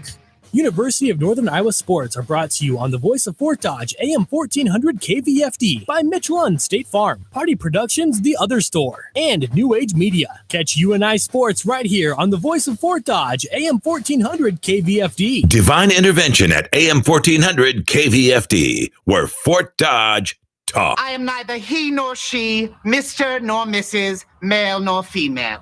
And the only part of me that's transitioning are my heels from day to evening. I am simply I, and I cannot be labeled. I am gender fluid. Michael Devine, the Doctor of Truth. Does anyone have anything they'd like to confess? That AM 1400 KVFD. Actually, sounds like my kind of girl. Sounds I'd like to party with her all the way. AM 1400 KVFD, the voice of Fort Dodge. The Webster County Republicans, of course, are having a chili dinner tonight at Fort Frenzy. The Ken and Jane Rash family are putting on a chili supper, as they usually do. It will feature all the local office holders. I'm talking Tim Kreinbrink, Mike Sexton, all the Republicans, of course. Mike Naig will be there, Ann Meyer, naturally, Governor Kim Reynolds, Paul Pate, who is Secretary of Secretary of State here in Iowa. And Mr. Pate should be calling us here in just a few minutes to talk about his appearance tonight and his candidacy. For some reason, there's a lot of noise. There's just a lot of noise around the voter ID law that Secretary Pate was primarily responsible for. Now, I would like to point out this situation. Just here, this second. This is Paul Pate. Paul, how you doing? Paul Pate here. Yeah, Paul, can you call me back on the studio number? It's 955-1400. 955-1400. 515. Okay, thanks. Thank you. Okay, yeah, I forgot to tell that to Paul when he called me earlier. I told him to call me back. He called me back on my cell phone. He did exactly as I asked. But anyway, this whole situation with the voter ID law is against a background where many leftist groups believe that enforcing immigration law is immoral and racist. So let's go to the phones now and talk to Secretary of State Paul Pate, who will be at the Webster County Republican chili supper tonight at 5:30. You are going to be there, aren't you, Mr. Secretary? Oh, yes. I came with an appetite. Well, that's a good thing. You know, here in just about 40 minutes, I'll be talking with Congressman Steve King of the 4th District, who will also be at the chili supper, along with Governor Kim Reynolds, Ann Meyer, of course, who's running for a House seat here, Secretary Mike Naig, Secretary of Agriculture Mike Naig, Mike Sexton, of course, who I always look forward to seeing, Webster County Supervisor Merrill Leffler, Keith Dinklaw, Kate Stuckey, Tamara Scott, Steve Sheffer, who is the Iowa Republican National Committeeman. Is that Sheffer or Scheffler? I always screw up his name. Scheffler. I want to get right to it with you, Mr. Secretary. There's been a lot of noise. As a matter of fact, you have an opponent who's made the voter ID law the premise for her campaign. What is the big deal here? I'm not seeing it. You have to prove you're a citizen or show some sort of identification. And my God, we're the most racist, immoral people on the face of the earth. This is just over the top screaming, but I'll let you say all that if you want to. Well, I'll just say this. Iowans get it. They understand it. That's why over 70% of Iowans said they wanted voter ID. And recently when the Des Moines Register polled on whether or not they thought voter ID was going to impede them, they clearly said not one iota. We've had it out there now since January as a soft rollout. The world has not come to an end. So yeah, has there been any problems, any real complaints? I mean, what is all of the big deal? It just doesn't feel right, it seems to me, to Democrats. And of course, how Democrats feel is the ultimate test. However they feel is real to them. So there we go. I mean, has there been a big problem with it? A lot of complaints? No, not at all. We intentionally made it a soft rollout because we knew if there was any course adjustments, we wanted to do it in a way that wouldn't impede anybody from voting, and it hasn't. So we still have provisional ballots. We still have oaths of identity. This is a soft rollout, is what it means. It's just an education year. What would prevent a person from voting in Iowa? Probably being dead. Yeah. And not being an Iowa citizen. I should have narrowed that question a little more. Yeah. Other than being dead, what would prevent a person from, what would make someone question a person's eligibility to vote in Iowa? It's really be hard pressed. The facts are the facts. Our voter registration method is not changed one iota. All voter ID does is say, hey, look, we'd like you to show us an ID. And 92% of Iowans have a driver's license. The others, we mail them a voter ID card. And if they lost it, they can call the county auditor and they'll send them another one. And if they lose that one, we'll send them another one. And I suspect by the third time around, we hope they'll keep it. Well, Secretary Pate, this whole voter ID thing, came about, not in Iowa. It didn't start in Iowa.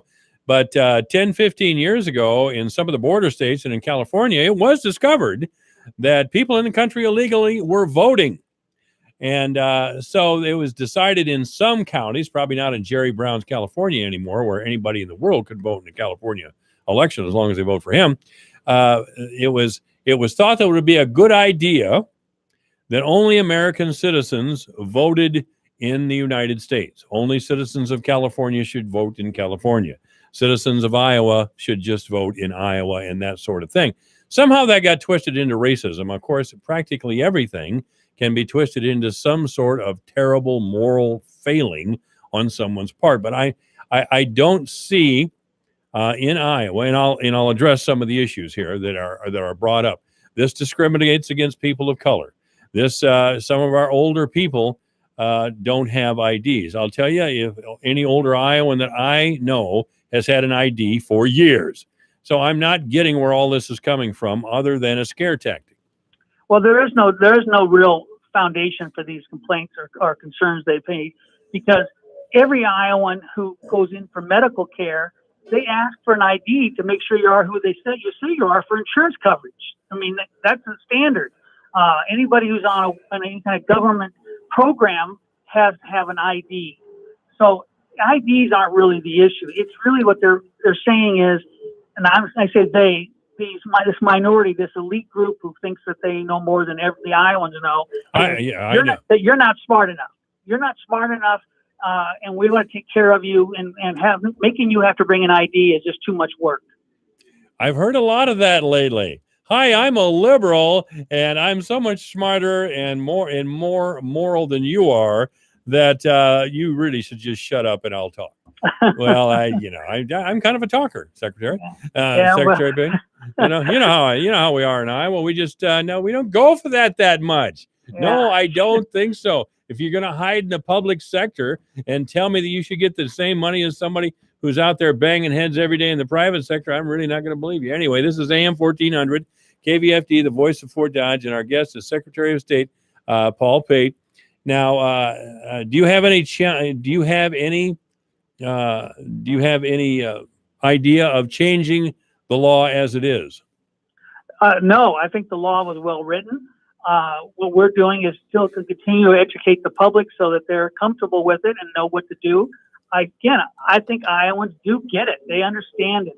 And the sooner the people who have opposed it stop putting out misinformation, the better we'll be in making sure everybody does understand how it works. As I always tell everybody, you're entitled to your own opinion. You can't make up facts. You can't make up your own facts. And right now they haven't given up the battle, and they're confusing their own base. I think they're doing a disservice to our voters when they don't tell them accurately what it takes to be a voter this November's election. Well, I don't think that's the point. I think they're just having a good time calling people racist. I mean, I've been subject to it here in town. I mean, questioning liberal orthodoxy is a high offense in some quarters. To question immigration, are people here legally? Well, you're asking that question because you're a racist. I think it's too cold outside. You're saying that because you're a racist. I mean, on and on and on. I mean, it's beginning to lose its power, and it should lose its power. To sit here and look at the voter ID laws in Iowa and suggest racism is a pure fantasy. I'm selling this for you here, aren't I, Mr. Secretary? Well, but I think you're hitting the nail on the head, but the bottom line is it's a lazy man's way out of a debate when you want to just throw labels. Of course it is. Just throw the labels out. Of course it is. You know, and if you want to have a debate, I welcome that. We'll sit down rationally, put the facts out there, and people can draw their own conclusions. And I'll say it again and again. I have confidence in Iowans and in voters. They can see past this stuff, but it makes me irritated when they throw out things that aren't actually factual. And to me, it's like the old Social Security thing. It's election time, so you scare the older people by telling them candidate A is going to take your Social Security away. You and I know no one's going to take anyone's Social Security away. Voter ID. Well, we're going to tell these people that we're going to take their vote away. Nobody's taking your vote away. In fact, Iowa's one of the top states in the country in voter participation. We do more things to encourage voting than any other state. We're right at the top. I know that to be a fact. That's right. I mean, the people of Iowa are decent people, and to deny a legal voter the right to vote is just unheard of in our state. It is just unheard of in our state. And I don't know why obeying our immigration laws and obeying the laws, the voter ID laws that we have in place is questionable, is morally questionable in the minds of some. And I thought about it a lot, and this is what I've come up with. It's just a campaign. Without it, what else do they have, Mr. Secretary? Well, without they that, can't without running around yelling racist or some damn thing, they don't have anything. Yeah, well, they don't have anything of any substance, that's for sure, on this topic at least. I think if they focused on the real issues, they can make their case for wherever they're at on them, but this is not one that's got any room for them to have a base. None. Our guest is Secretary of State Paul Pate. Mr. Secretary, I know you got to run, so we'll see you tonight at the chili feed. All right, thank you. All right, thank you, sir. It's 3:26. This is AM 1400 KVFD, the voice of Fort Dodge, the news and weather. Brought to you by the Committee to Re-elect Merrill Leffler Supervisor. Merrill Leffler has been an outstanding supervisor. With his long history as a successful business person, Merrill Leffler has earned the respect of his colleagues, the courthouse staff, and the public. It's obvious Merrill loves our community and our county. He understands we're on the verge of real change and offers you his years of experience, his passion for our community to make things better for you, your family, for all of us. Re-elect Merrill Leffler, forward-thinking, progressive. Paid for by Committee to Re-elect Merrill Leffler. Your news, your town, your station. KVFD News when it breaks. Good afternoon. I'm Alex Benzagal with the KVFD Afternoon News. A judge has scheduled a January trial for a 22-year-old Iowa drifter charged with killing a top amateur golfer from Spain. It was ruled today that Colin Richards will stand trial January 15th for the first-degree murder and the death of Iowa State University student Celia Barquina Rosamina. Richards entered a written not guilty plea on Monday morning and waived his right to a speedy trial. The filing canceled an in-person arraignment hearing that had been scheduled for later Monday. Investigators say Richards attacked Barquin on September 17th while she was playing around at a public course in Ames. Her body was found in a pond on the course riddled with stab wounds. Richards faces life in prison without the possibility of parole if convicted. In local events, the FDSH Fall Concert is tonight at 7 p.m. at the Middle School Auditorium in Fort Dodge. Runners in a patriotic relay that lasts more than 2 months and covers thousands of miles are making their way through Iowa today. The Red, White, and Blue organization organized the Old Glory Relay, which reaches out to veterans through physical activity. Organization Executive Director J.J. Pinner says members run with an American flag across the country from coast to coast. We started on September 11th and we ended on Veterans Day. So this year, 62 days, we're going a little bit over 4,300 miles. It's all moved kind of people power. And we try to piece together the country in a way that links up our chapters with some of our partners. And we try to make it be a really special kind of day and event. The relay made its way into Iowa this morning and will work its way toward Des Moines by tomorrow night and into Wednesday morning. Daily relay teams go about 60 miles and are led by a captain with anywhere from 10 to 40 people carrying the flag. But what's really special is the amount of people who are involved along the route. And it's everything from police departments and fire departments and schools and town halls and VFWs and American Legions. And like the way that the community comes out and gets involved as the flag is traveling through their areas is what makes this relay really special. The Old Glory Relay can be tracked online via GPS at teamrwb.org. The relay, which began in Boston, is scheduled to end in San Diego on Veterans Day. Iowa State law enforcement officials are warning the public to be on guard for a telephone scam in which the callers pretend to be state police and demand payment. The Iowa Department of Public Safety's Division of Criminal Investigation says it continues to report of the scam. Officials say the scammers pose as employees of the Iowa State Police and claim to have seized a vehicle registered to the call recipient in which drugs were found. The scammers then demand immediate payment via prepaid debit cards. Officials say if the victim hangs up, a second call is made appearing to come from 911 in which the caller claims to have a warrant for the victim's arrest. Officials say the department never demands payment over the phone via prepaid debit cards.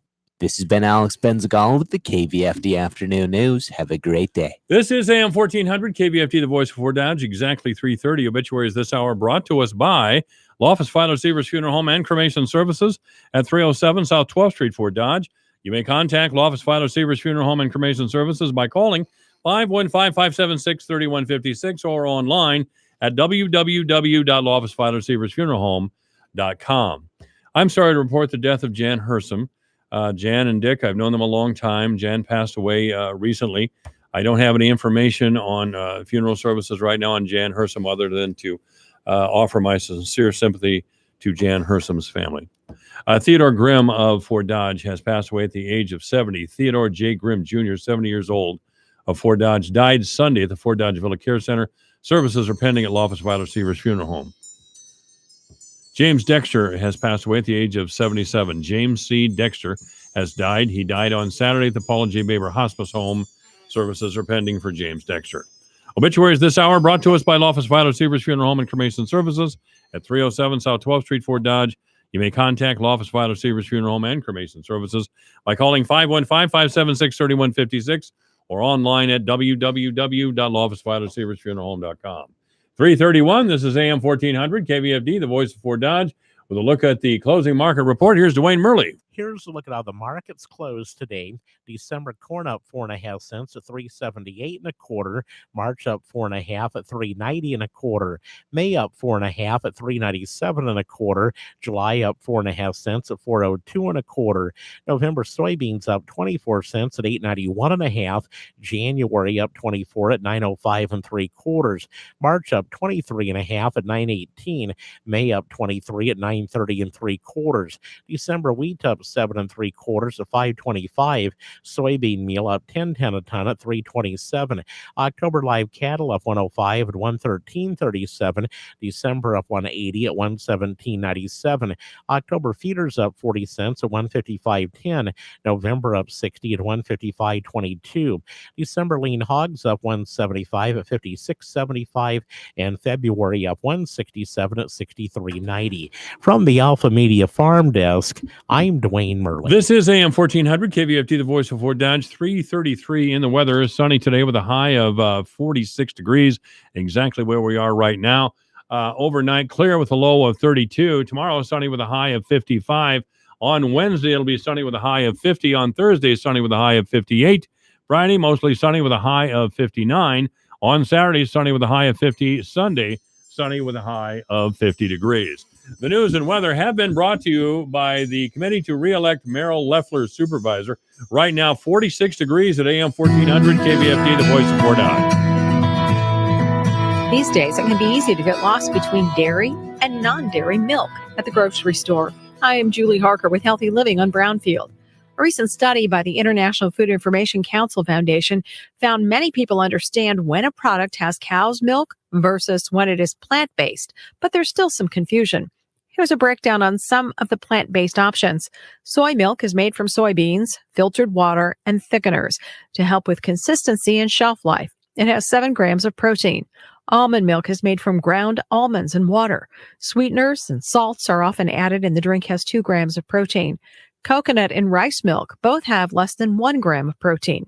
Coconut milk is made from filtered water and coconut cream.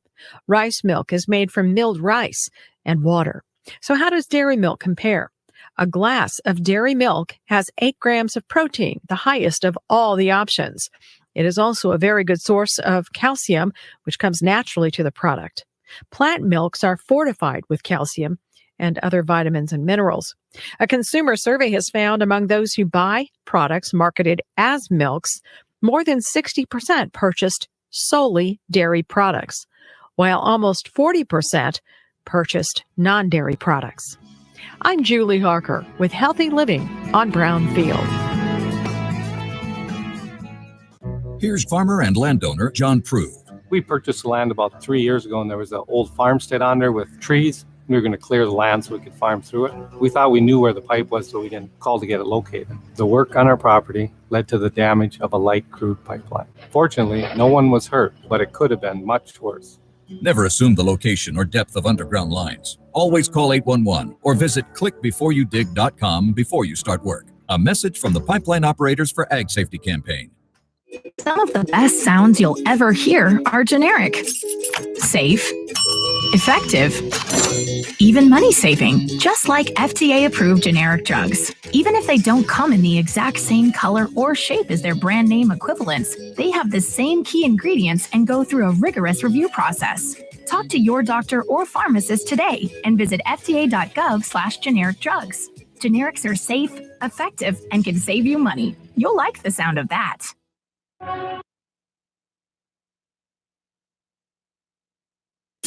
Have you been thinking about buying a new car? Maybe refinancing your home? Whatever your lending needs may be, First State Bank has a full staff of professionals available to assist you. Hi, I'm Kim, Marketing Manager with First State Bank. First State Bank is a locally owned and operated financial institution, and we offer personal service from 7 locations in Central Iowa. We take pride in the communities we serve. If you're currently a customer, thank you. If you're in the market for a new financial institution, we look forward to meeting with you. First State Bank, first for you. Member FDIC, Equal Housing Lender. Thrifty White Community Health Corner, your source for reliable health information.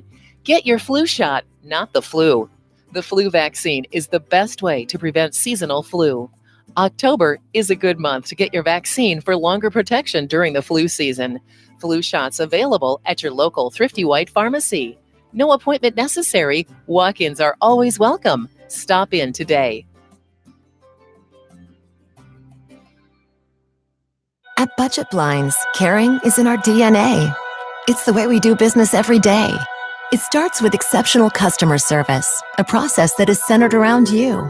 We listen to you, take the time to find out about your needs, then guide you through a beautiful selection of custom window coverings to find the very best options for you. Our commitment to caring continues throughout our local neighborhoods. We care for our homes and our communities. Budget Blinds supports so many different causes all across North America. We're your local neighborhood experts. We live and work right next to you, and we do it all for you. If that's the kind of personal service you've been waiting for, call and see for yourself. 855-BUDGET-BLINDS. 855-BUDGET-BLINDS. Or find us online at budgetblinds.com.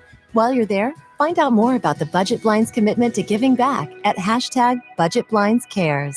Each franchise independently owned and operated. Ask for details. Divine Intervention at AM 1400 KVFD, where Fort Dodge talk. Please meet Katie.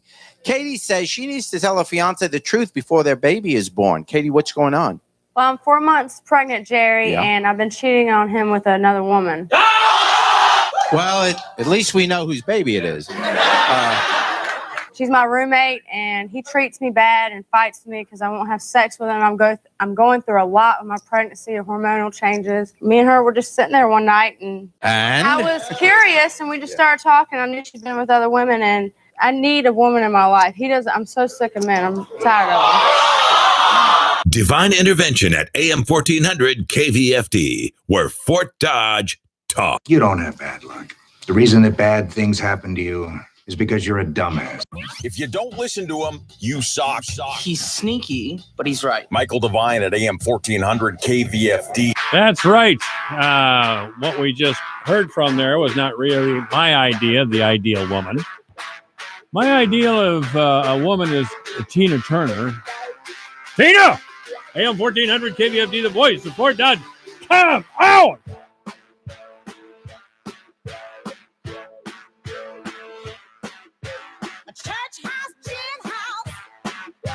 Schoolhouse, outhouse, on highway number 19. The people keep the city clean. They call it Nutbush. Oh, Nutbush. Call it Nutbush city limit. This week on the Iowa Watch Connection, I will tell you that the Democratic chair and the Republican chair, we may disagree on a whole lot of things, but we do not disagree on how important this is for the state. It's a uniquely Iowa phenomenon. It's going to be far more inclusive everywhere, and that excites me because I think that's good for Democrats and it's good for democracy. But it's about to undergo some changes.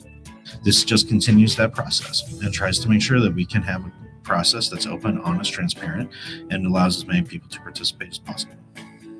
Iowa's presidential precinct caucuses, our topic this week. The Iowa Watch Connection is presented by the Iowa Center for Public Affairs Journalism, online at iowawatch.org. Here is Jeff Stein. A full 50 years ago, following the tumultuous 1968 election campaign, National Democrats sought to make the presidential nomination process more transparent, placing more power in the hands of voters instead of party leaders. Iowa Democrats adapted their precinct caucus system to elect delegates at the most local level, from precincts to county conventions, from there to district conventions, then to the state convention, and finally to the national convention. In order to go through that many steps, given technological limitations of the time, Iowa's 1972 caucuses were held on January 24th, and soon a first-in-the-nation tradition took hold. But after each election cycle, Iowa has to fight to keep its status, and as former state party chair and former Congressman Dave Nagel notes, it's led to a long alliance with New Hampshire, which holds the first primary in the nation every 4 years. New Hampshire conducts a primary, which is state government run. Iowa conducts a caucus, which is run by the political parties. The state government is not involved. And that is as it should be, because the state government in New Hampshire says that we'll hold your selection process for you, but we won't tell you what to do. But this ultimately is a choice of the Iowa Democratic Party and the Republican Party in terms of how we want to select our nominee, not told by the government who we should select or tilted towards one candidate or another. But therein lies the problem. The DNC can't do anything to New Hampshire. They've tried in years past, but it's a state-run process, and Bill Gardner is adamant that he's going to be first primary in the nation, as he should be. We, on the other hand, are a creature requires the approval not of the state of Iowa, but our governing body, the Democratic National Committee. And so they set us on a road for conflict with New Hampshire by two requirements, one of which I think can be met and the other I'm not sure can. First is that we conduct a precinct caucus as a selection process, and we use delegates selected to the state convention or the county convention as a measuring stick of success for a candidate. Whoever gets the most delegates to the county convention, percentage-wise, wins the Iowa Democratic Caucus. New Hampshire is just absolutely adamant that we cannot go to a straw poll. They allow the Republicans to do so because they did that when this thing was originally created. So the DNC has now required Iowa to release raw totals as well as delegate equivalencies or delegate counts. So Iowa and New Hampshire, which with the PAC have never crowded each other.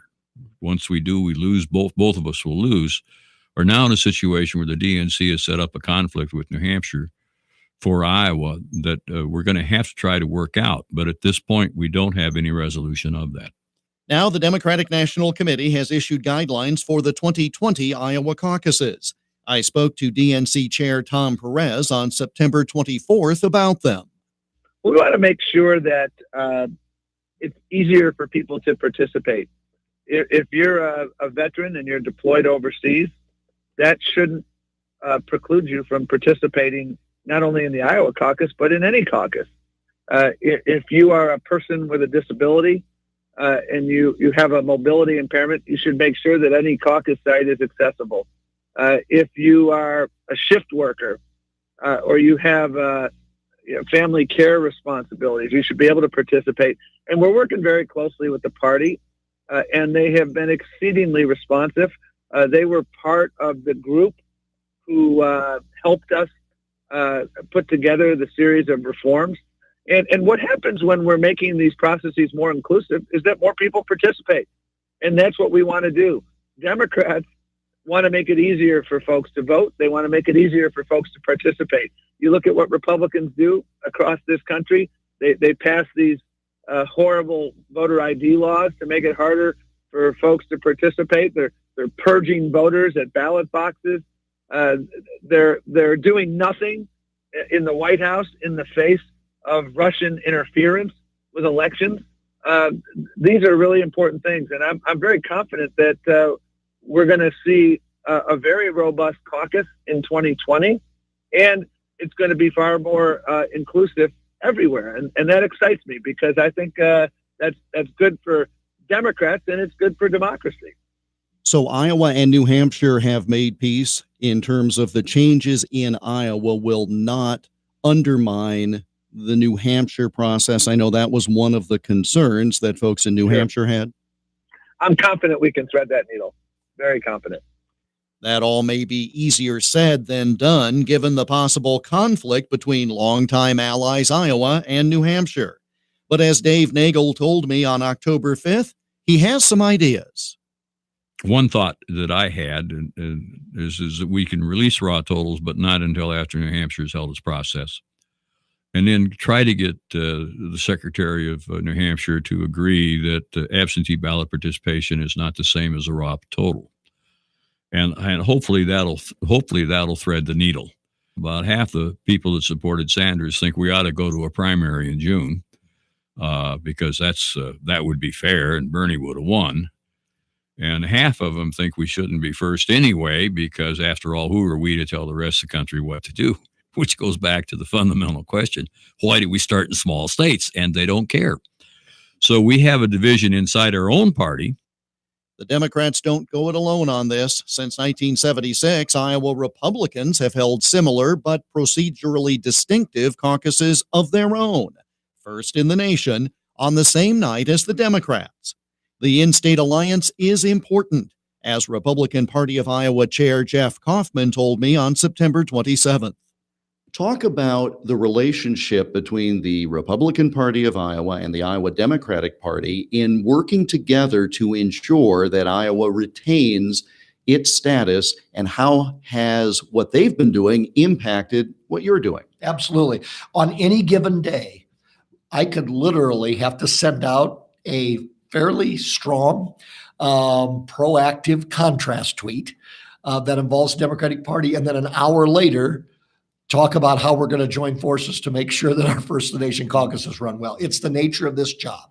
You don't take the negatives personally, and you have to realize that any given day it may go attack, get along, back and forth. Ultimately, what the Democrats' fate in First of the Nation, and they had a higher hill to climb in this, given the fact that there was a little bit more resistance to Iowa in the National Democratic Party. And I'll be honest with you, it's a lot easier this year with us. Donald Trump early on told me that we were going to be first in the nation. I mean, he looked me in the eye and said that.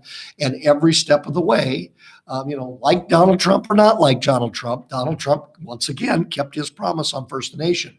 So I felt confident the entire way through, but I got to tell you, I was sincerely in the background rooting that Troy Price and the National Democrats were going to make sure that we were first in the nation. That's going to happen again. Now, Troy Price and I, the Democratic chair and I, we have to make sure that our caucuses run smoothly. We have the national glare on us.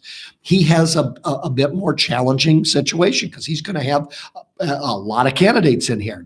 And there's going to be candidates that are going to emerge and get a bump out of Iowa. My role is going to be making sure that independents realize that there is, the flaws in those Democrats coming through, but never are my words going to interfere with the ability of the Democrats to carry out their caucuses in a fair way. That would be irresponsible on my part and for this state. So yeah, it's the part of my job. It's about 25% of the job, and we must have a strong relationship between the two parties. Troy is my fourth Democratic chair that I've worked with, and honestly, every single one of them, there has been an element of trust. I think that the people of Iowa would be really proud to know what's happening behind the scenes, because I will tell you that the Democratic chair and the Republican chair, we may disagree on a whole lot of things, but we do not disagree on how important this is for the state. I'm joined now by Aaron Murphy, Des Moines Bureau Chief for Lee Enterprises. From your perspective, covering the caucuses and the capital city, what might some of these changes do to the process and how Democrats in particular approach it as individuals are running for president? Yeah, that'll be interesting. I don't know that it'll change a whole lot. As far as I'm thinking specifically the people who show up to caucus and how they decide which candidate they're going to support and all those sorts of things. I don't know that it'll have a huge influence on that. This is such an open process. You're literally standing in a room in front of everybody else declaring who you're supporting. I don't see any reason that would change, that these changes would affect how people approach that. The one big thing that it does change is, especially depending on how the absentee process works, is now that enters into someone's equation. I don't have to be there at 7:00 on this Tuesday night in the middle or in early February in the middle of winter. If I want to just send in an absentee ballot, I have that option now.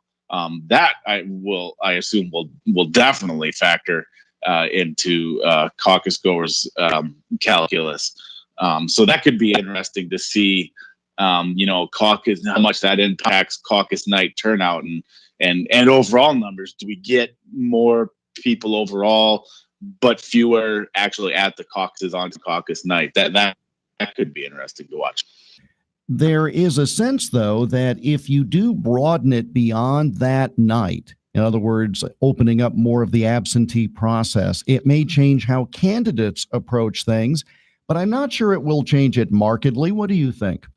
Yeah, I think that's fair to say. And again, the absentee thing being the biggest factor there, it'll be interesting to see how much candidates push that. That this is unique to a caucus situation. We know in normal elections, primaries and general elections, that campaigns make pushing early voting a huge deal. So now that that's an option in the caucuses, will they push that here in the caucuses, or will Iowa Democrats see something like that as unseemly towards the caucuses? Like, will they push back at someone saying, "Hey, don't bother going to the caucuses. You can vote absentee, and you're secured"? Iowa Democrat may not like that suggestion. So that's going to be fascinating for me to watch too.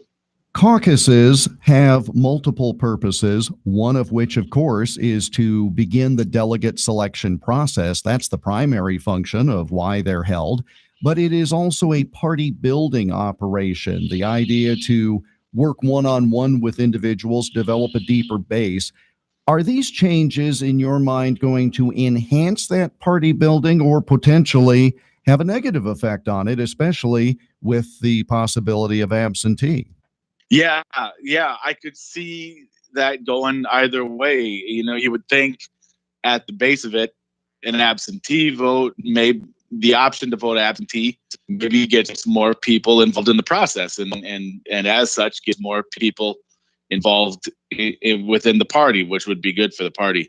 But that's still not getting someone in the room that night. You're engaged, but you're not in the room. So is that? Do Democrats still think that's a good thing, or is there concern that kind of creates an option that creates some disconnect that doesn't keep someone as involved as they otherwise would be by showing up? So that's absolutely an interesting question to see what kind of impact that absentee option has on the party building aspect. Aaron, thanks for the insight. Aaron Murphy is Des Moines Bureau Chief for Lee Enterprises. He spoke to us from his office in the Des Moines metro area via Skype.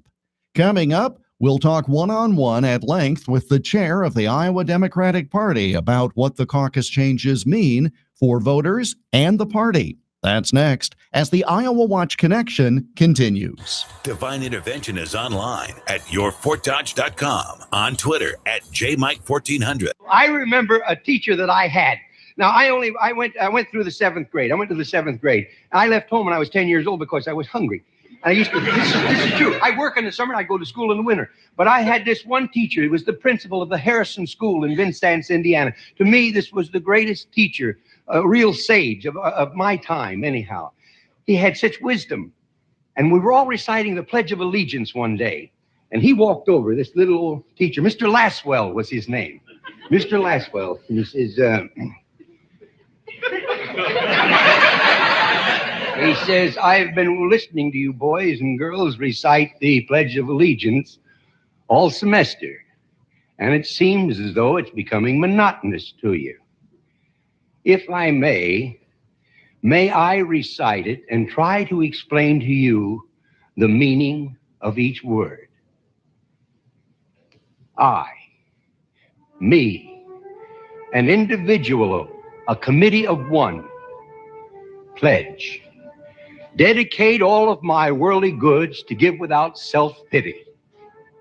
Allegiance, my love and my devotion to the flag, our standard, Old Glory, a symbol of freedom. Wherever she waves, there's respect, because your loyalty has given her a dignity that shouts freedom is everybody's job. United. That means that we have all come together. States, individual communities that have united into 48 great states. 48 individual communities with pride and dignity and purpose. All divided with imaginary boundaries, yet united to a common purpose. And that's love for country. And to the republic, a state in which sovereign power is invested in representatives chosen by the people to govern. And government is the people. And it's from the people to the leaders, not from the leaders to the people, for which it stands. One nation, meaning so blessed by God, indivisible, incapable of being divided, with liberty, which is freedom, the right of power to live one's own life without threats, fear, or some sort of retaliation. And justice, the principle or qualities of dealing fairly with others. For all, which means, boys and girls, it's as much your country as it is mine.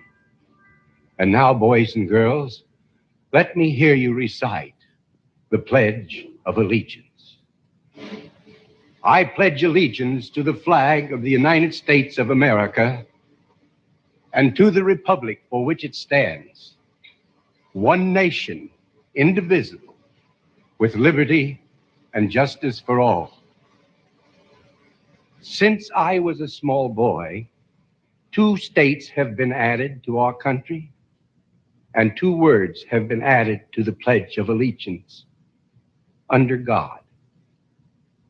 Wouldn't it be a pity if someone said that is a prayer and that would be eliminated from schools too?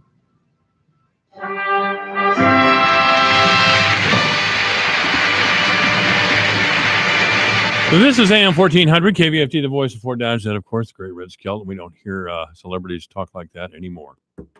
Not a single one. They're off somewhere sharing their pain. Anyway, in the weather forecast, sunny today with a high of 46 where we are right now. Overnight, it'll be clear with a low around 32. Tomorrow, sunny with a high of 55. On Wednesday, sunny with a high of 50. Thursday, sunny with a high of 58. On Friday, sunny with a high of 59. Saturday, sunny with a high of 50. On Sunday, it'll be sunny with a high of 50 degrees. So should be good weather for the farmers this week, I hope. Anyway, right now, 46 degrees. AM 1400, KVFD, the voice of Fort Dodge. Congressman Steve King will be here in the next hour. I want to remind you that Congressman King will be out at the annual Webster County Republican Chili Supper. This is put on every year by Ken and Jane Rash. We want to thank the Rash family for their untiring efforts on behalf of our county and the Republican Party. Now, this is happening this evening at 5:30 at Fort Frenzy, 3232 First Avenue South here in Fort Dodge. Governor Kim Reynolds will be the keynote speaker. Scrappy will be there, of course. That's Representative Mike Sexton, Tim Kreinbrink, all-around good guy. Kate Stuckey, who is a candidate for Webster County Treasurer, Secretary of Agriculture Mike Naig, and Ann Meyer, of course, who's running for a House seat in our district. All right, it's 4 o'clock in the afternoon, 46 degrees. The news is next. This is AM 1400 KVFD, the voice of Fort Dodge. Thanks for listening.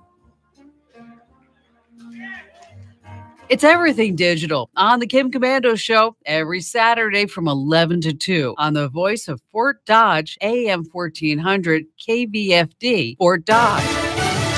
A day-long tour of destruction. Lisa Brady, Fox News. President Trump and the First Lady now in Georgia, getting a first-hand briefing on recovery efforts there from Hurricane Michael after spending several hours in Florida, where landfall leveled whole communities in the Panhandle. Just white houses away, the foundations, everything gone. So we saw some areas that were hard to believe, actually hard to believe. The president also offering encouragement to Alabama and the Carolinas, now recovering from 2 hurricanes. Michael is blamed for at least 19 deaths from Florida to Virginia. Utility crews still working to restore power to hundreds of thousands. The president sending Secretary of State Mike Pompeo to Saudi Arabia, which remains under international pressure over the suspected killing of a Saudi journalist in Turkey. President Trump, before departing for Florida, said he had spoken to the King of Saudi Arabia and he had firmly denied any involvement with Jamal Khashoggi's disappearance or alleged murder. The king told me that Turkey and Saudi Arabia are working hand in hand very closely on getting to the bottom of what happened. Sources tell Fox News that President Trump has been informed of news reports that Khashoggi may have been accidentally killed during an interrogation as part of an unauthorized attempt to abduct him and take him to Saudi Arabia. Fox's John Decker at the White House. Khashoggi last seen entering the Saudi consulate in Istanbul, where a joint team of Saudi and Turkish investigators began a renewed search today, although Turkey reportedly is claimed to have recorded evidence that Khashoggi was murdered and dismembered.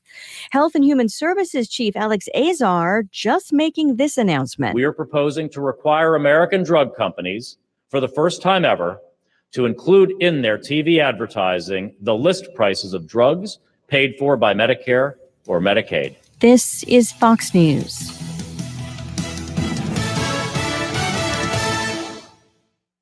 I'm Jay Farner, CEO of Quicken Loans, America's premier home purchase lender. Today's fluctuating interest rates can leave you with unexpected higher mortgage payments. At Quicken Loans, we've created a new way to protect you from unpredictable interest rates so you can buy a home with certainty. It's called Rate Shield, and here's how it works. With Rate Shield, you can lock your interest rate while you shop for a new home. So if rates go up, you don't have to worry. And here's the best part. If rates go down, you get the lower rate. With Rate Shield, we really have you covered.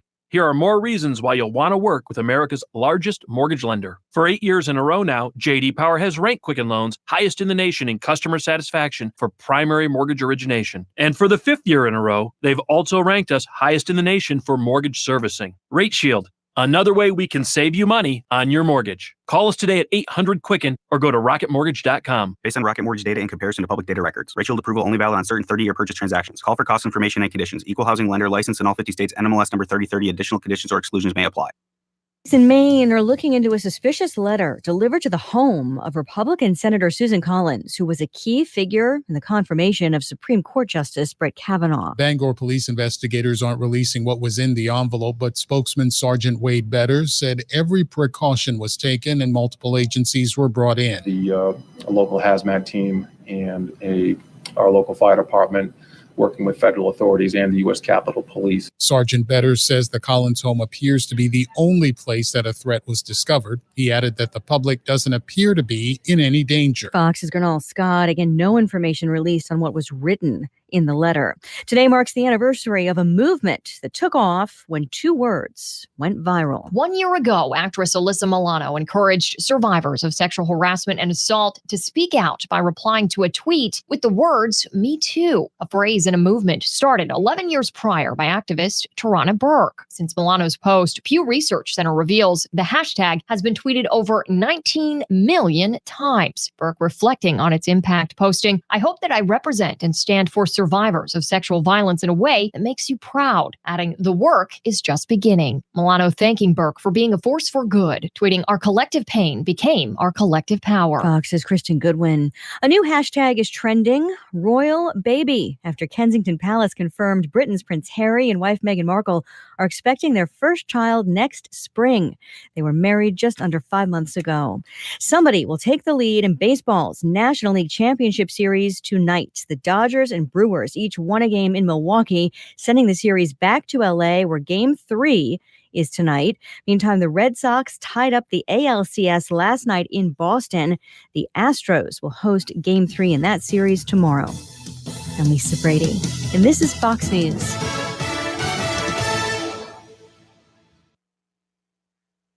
Your news, your town, your station. KVFD News when it breaks. Good afternoon. I'm Alex Benzagal with the KVFD Afternoon News. A judge has scheduled a January trial for a 22-year-old Iowa drifter charged with killing a top amateur golfer from Spain. It was ruled today that Colin Richards will stand trial January 15th for the first-degree murder in the death of Iowa State University student Celia Barquina Rosamina. Richards entered a written not guilty plea on Monday morning and waived his right to a speedy trial. The filing canceled an in-person arraignment hearing that had been scheduled for later Monday. Investigators say Richards attacked Barquin on September 17th while she was playing around at a public course in Ames. Her body was found in a pond on the course riddled with stab wounds. Richards faces life in prison without the possibility of parole if convicted. In local events, the FDSH Fall Concert is tonight at 7 p.m. at the Middle School Auditorium in Fort Dodge. Runners in a patriotic relay that lasts more than 2 months and covers thousands of miles are making their way through Iowa today. The Red, White, and Blue organization organized the Old Glory Relay, which reaches out to veterans through physical activity. Organization Executive Director J.J. Pinner says members run with an American flag across the country from coast to coast. We started on September 11th and we ended on Veterans Day. So this year, 62 days, we're going a little bit over 4,300 miles. It's all moved kind of people power. And we try to piece together the country in a way that links up our chapters with some of our partners. And we try to make it be a really special kind of day and event. The relay made its way into Iowa this morning and will work its way toward Des Moines by tomorrow night and into Wednesday morning. Daily relay teams go about 60 miles and are led by a captain with anywhere from 10 to 40 people carrying the flag. But what's really special is the amount of people who are involved along the route. And it's everything from police departments and fire departments and schools and town halls and VFWs and American Legions. And like the way that the community comes out and gets involved as the flag is traveling through their areas is what makes this relay really special. The Old Glory Relay can be tracked online via GPS at teamrwb.org. The relay, which began in Boston, is scheduled to end in San Diego on Veterans Day. Iowa State law enforcement officials are warning the public to be on guard for a telephone scam in which the callers pretend to be state police and demand payment. The Iowa Department of Public Safety's Division of Criminal Investigation says it continues to report of the scam. Officials say the scammers pose as employees of the Iowa State Police and claim to have seized a vehicle registered to the call recipient in which drugs were found. The scammers then demand immediate payment via prepaid debit cards. Officials say if the victim hangs up, a second call is made appearing to come from 911 in which the caller claims to have a warrant for the victim's arrest. Officials say the department never demands payment over the phone via prepaid debit cards. This has been Alex Benzagal with the KVFD Afternoon News. Have a great day. Here's the AM 1400 KVFD weatherology forecast. Clear skies and quiet this afternoon with a high of 43. Winds out of the west 8 to 15 miles per hour. Clear skies and quiet again tonight. Lows level off around 32. Mainly sunny skies tomorrow. Highs around 55. Highs level off around 50 Wednesday under clear skies. 58 Thursday. From the Weatherology Weather Center, I'm meteorologist Jennifer Wojcicki. Currently, it's 47. The opinions and remarks expressed on this radio program by the host, guests, and call-in listeners are the opinions of the original source who expressed them. They do not reflect the views of management or ownership of KVFD AM 1400.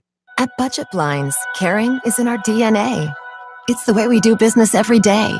It starts with exceptional customer service, a process that is centered around you. We listen to you, take the time to find out about your needs, then guide you through a beautiful selection of custom window coverings to find the very best options for you.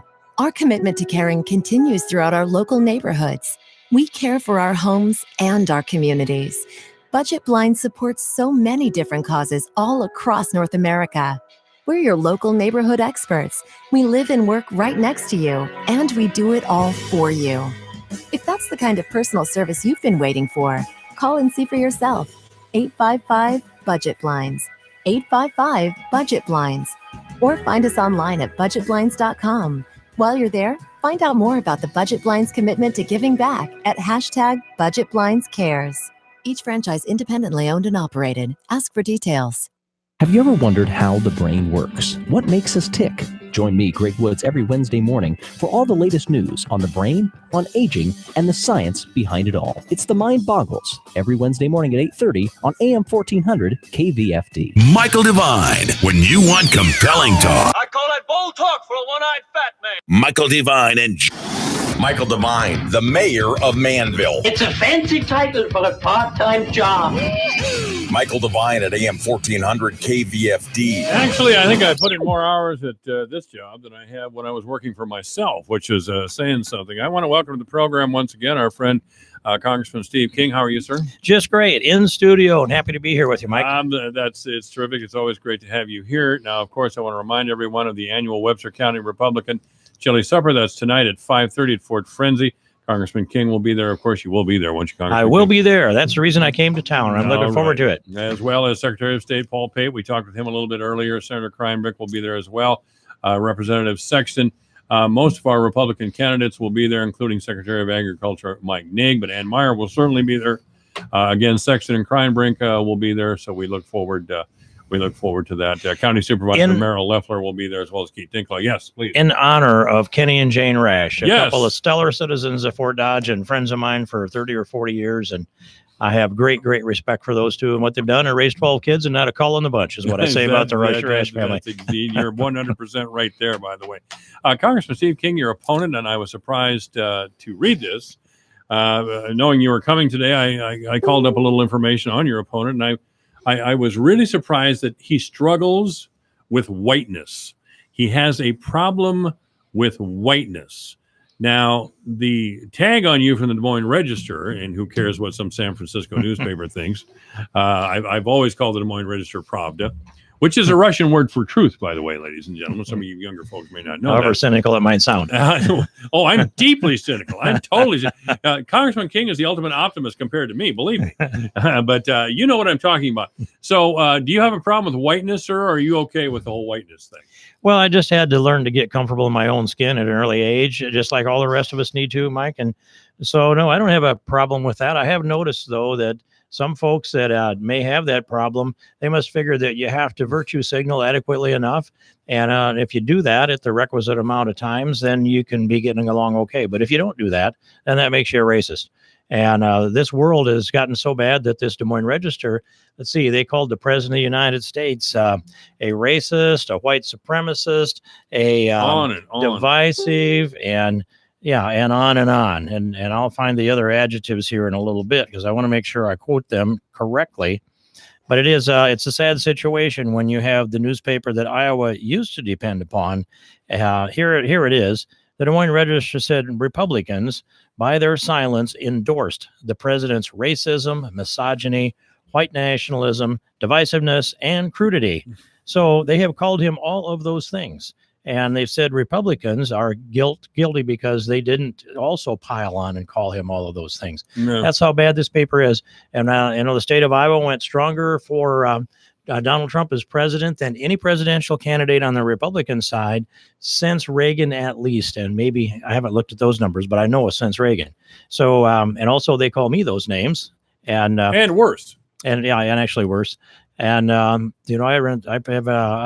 been the beneficiary of 60% plus in elections for every time but one. I think we might have slipped to 59. And so 59 or better every time but one in the times I've been on the ballot. I want to do a real brief biography with you here, Congressman King. How many years have you been married? 46. 46 years. You and Marilyn, wonderful person. And I still love that. I have it somewhere saved. You and Marilyn reading mean tweets about Steve King. I can't get her to do that again. No. Oh, some of those tweets are bad ones. Actually, the tweets they're so vile out there now you can't hardly sort them out. Oh, I suppose that's true. But before you were a congressman, you were in the Senate, the Iowa Senate. Yes. And before that, and even today, I suppose you still have an interest in your own excavating company, don't you? Indeed. As a matter of fact, sometimes we met the Rashes Low Boys. They were going down into my neighborhood. We'd be coming up into theirs. It was always a healthy and a friendly competition. But I started that business in 1975.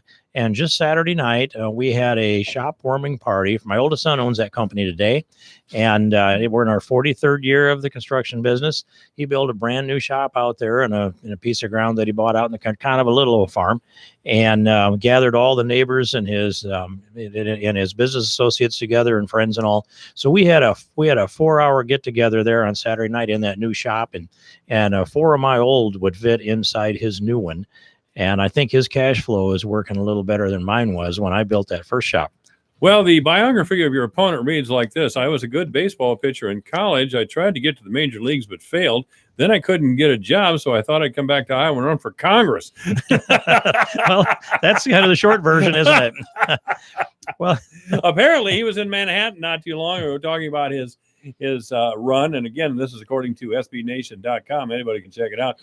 He regaled the audience with his boyish sense of humor and talked about sex, weed, and death. Do you want to talk about sex, weed, and death with me, Congressman? Because I don't want to hear it personally. Well, I don't think I bring those things up at all unless I talk about the hereafter. And sometimes I want to remind the guilty of that there is a great reward here if you just clean up your act. Well, this is the guy who the Democratic Party is running. That's just depraved. I mean, it is. I mean, what congressional district in the country are we living in? Mike, this would be the last congressional district, at least in Iowa, that would embrace that set of values. And that's what, I ask also the questions. The press hasn't asked him anything about himself. I had to look it up. Yeah, and you're lucky to find that. We should have had a tracker on there to get that all on tape, but that was printed by a friendly reporter. Oh yeah, that's a liberal. That's a liberal online magazine. So what would some conservative do with something like that if they actually cared to run in that arena? But here's just another thing: is that he played ball around a bunch of places, and then he says that he's a paralegal. Yeah, I heard that. Yeah, paralegal is anybody that walks into a law office and gets a job, but we don't know who he's worked for. And he surely doesn't have a job now. So he did move back to Iowa into his parents' basement to run for Congress. And he traded his suitcase for the baseball player into a carpet bag to be a politician. And that's what we're dealing with. And if you look at the people that have endorsed him, I mean, let me just start with Cory Booker, for example. Spartacus, who wrote an article confessing to many of the things that they accused Kavanaugh of. Oh, no doubt. And that's what he was only willing to admit to, by the way. Read between the lines there. Let's have the women's version of that. Great big guy like Cory Booker Molitor. He didn't want to really get them on the record, though, did he? Well, no, you have that, and then Elizabeth Warren endorsed him. But she got a little reprieve today, a tiny little reprieve. Did you saw that, Mike? She's no longer, she doesn't want to be called Pocahontas anymore, but it was revealed a little bit later today that she has no more Native American ancestry than the average American. Well, I didn't see that, but what, 512th, 132nd at the best, 512th or even 1,024th is the worst. Well, see, Trump was wrong all along. Poor old Elizabeth Warren being picked on by that big bully Donald Trump. How can you be wrong and still hit a bullseye? I don't know. It's just problems with the truth. That's what it is. Here's what I'll tell you. A scoop on this radio show, Mike. A scoop, all right. It is a scoop. As I was thinking about this, and I think, whether it's 132nd or whether it's 512th, I have more Abraham Lincoln DNA in me than she has Native America in her. Would you care to explain that? Yeah, and I haven't done it publicly, but there's enough years gone by that I didn't make this association. You and Honest Abe? I inherited his nose, but not his height. Yeah. But it works out like this. We've long known that on my mother's side of the family. I have a genealogist cousin who's a PhD, and he's really strict on how he chases this back. We've known it, and he went back and verified it. But Abraham Lincoln's mother and Abraham Lincoln and I share a common grandmother on the Hanks side of his family. Really? There are no direct descendants from Lincoln. Nobody can find any of those. But let's see, I think his mother was Nancy Hanks, and my great grandmother up the line was Mary Hanks, and that's the Hanks family that they trace back to John Hanks in England in 1459. That's the lineage that came down to Lincoln, and then it split with the two sisters, and I'm descended from his aunt, or We have a common grandmother. Around fifth cousin, I think, is how they calculated that. So I don't know what percentage that is, but it's about, I suppose, 5 generations back, wouldn't it be? That's right. I want to bring up again another piece about J.D. Schulten. And we'll talk about you here in a minute, I promise, Congressman. It's okay. Since you I have fun with this, too. Since you made the trip here, we should talk about you a little bit. But apparently in October 2002, Mr. Schulten jumped on a bus in Lincoln, Nebraska and rode 22 hours. And for 12 hours in the mall, he yelled and protested, voicing his opposition to the Iraq War. And he made the ultimate sacrifice. He skipped a day's worth of training. There were young men over there risking their lives, young men and women who some were killed or never coming back. And this guy, he sacrificed a day's worth of training, Congressman. And you know the result of these anti-war demonstrations that were taking place, and I was facing them on the floor of the House of Representatives during that period of time. Mhm. I didn't complain about it. I was glad to step up and defend our military.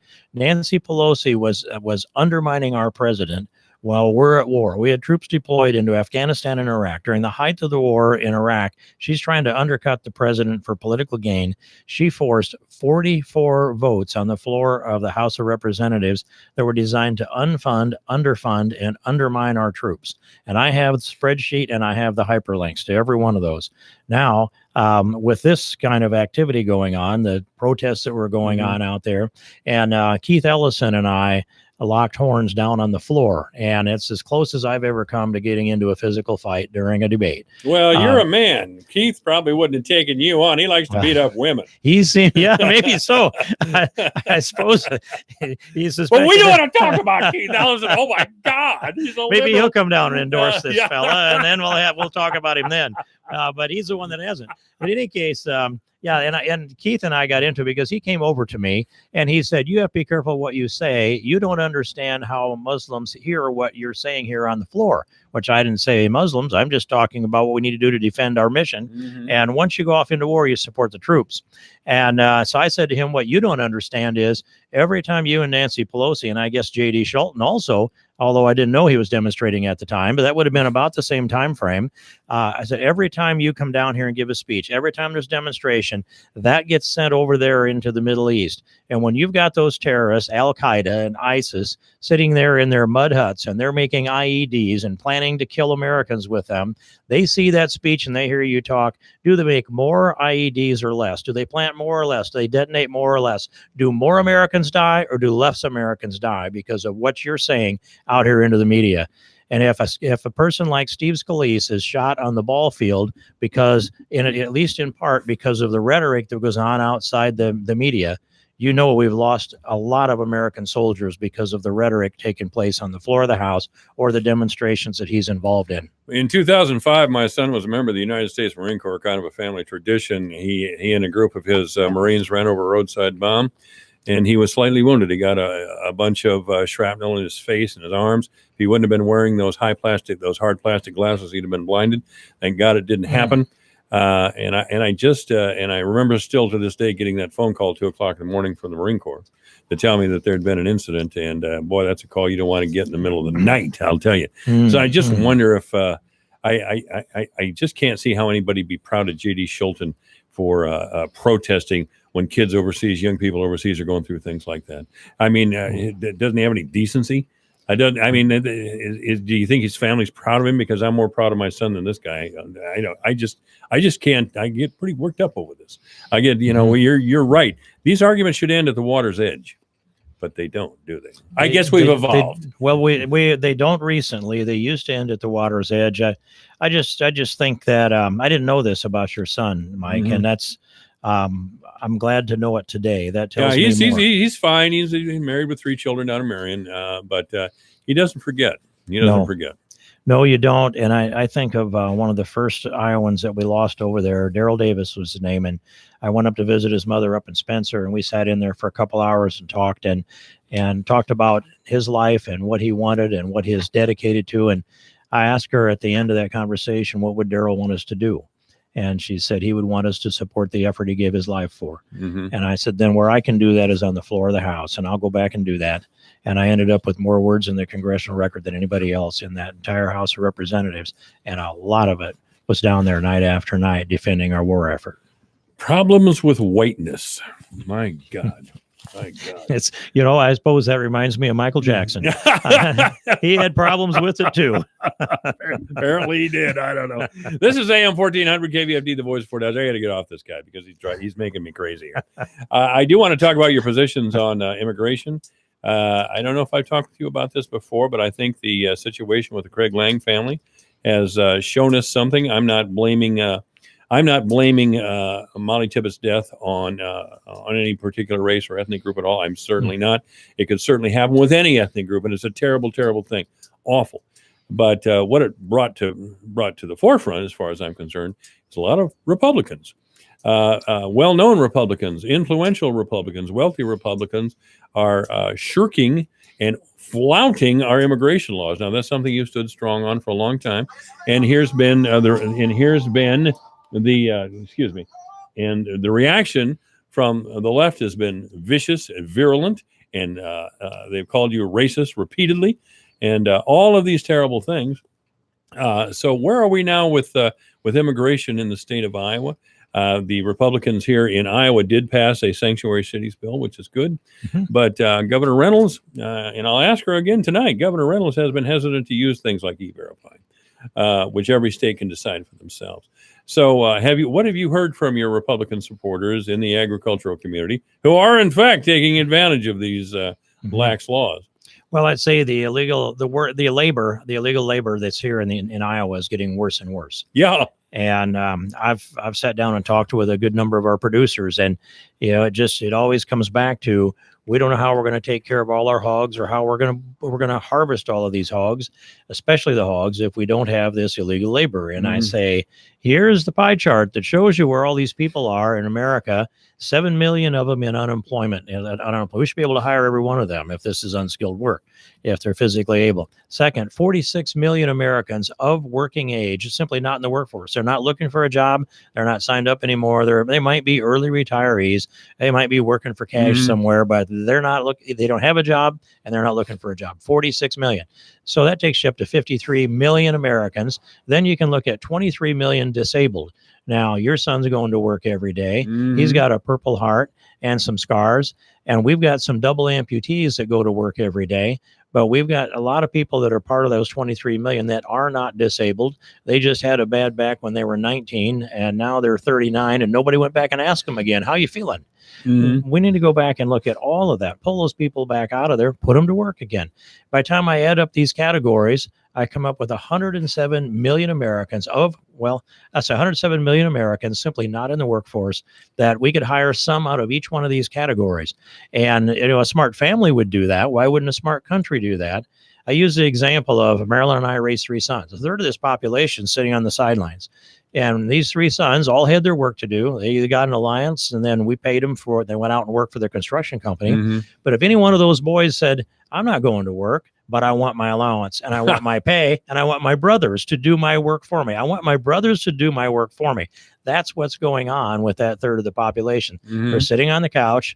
I sometimes say on the couch in the front lawn, watching the world go by while we pay them not to do any more than that, I guess, when we borrowed the money from China to do it. This is nuts. And so what we need to do is take the 70 or more means-tested federal welfare programs that we have. Don't ask me to list them. There's not a person in the world that has them memorized even, let alone know how they work together, and put them all into one committee in Congress, and then say to that committee, okay, give us a report on how these are all doing, every one of them. And when you reduce this down to about 5 to 7 programs, then you can actually make some sense out of it. Once we get to that point, then we can look at it and say, well, let's see, we need more labor in America. We've got healthy, able-bodied people. Let's dial this welfare down, and they'll go off and go to work. And we'll just dial the welfare down until we get the labor we need, and then stabilize it. That's how a smart country would do it. That's how smart families always do it. Well, I surprisingly, the Democrats and Republicans seem to be of the same mind on immigration. Well, some Republicans, I should say, not you, present company accepted. But I know some of our local Democratic candidates are fine with illegal immigration. They're just fine, and they're not interested in E-Verify, which is kind of Governor Reynolds' position. So I think that's well, mine is I want to E-Verify. Yeah, but I know. But and I want to secure the border, and I want to have a fully legal country. We're a nation. We have to be a nation of laws. And everything that I have done about it on immigration has been centered on restoring the respect for the rule of law. And so I say, build the wall, whatever it costs, build the wall, because 80 to 90% of the illegal drugs consumed in America come from or through Mexico. That's right. We have tens of thousands of American overdose deaths, at least 64,000, maybe as many as 74 or more thousand. At least 2/3 of them are illegal drugs. About another third are prescription drugs.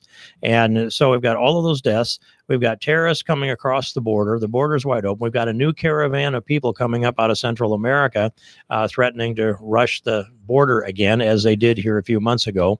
And by the way, Des Moines Register also printed, Steve King doesn't get anything done. And actually, the more I get done, the less they'd like it. But on one day, and even my own press release, I wasn't accurate on this.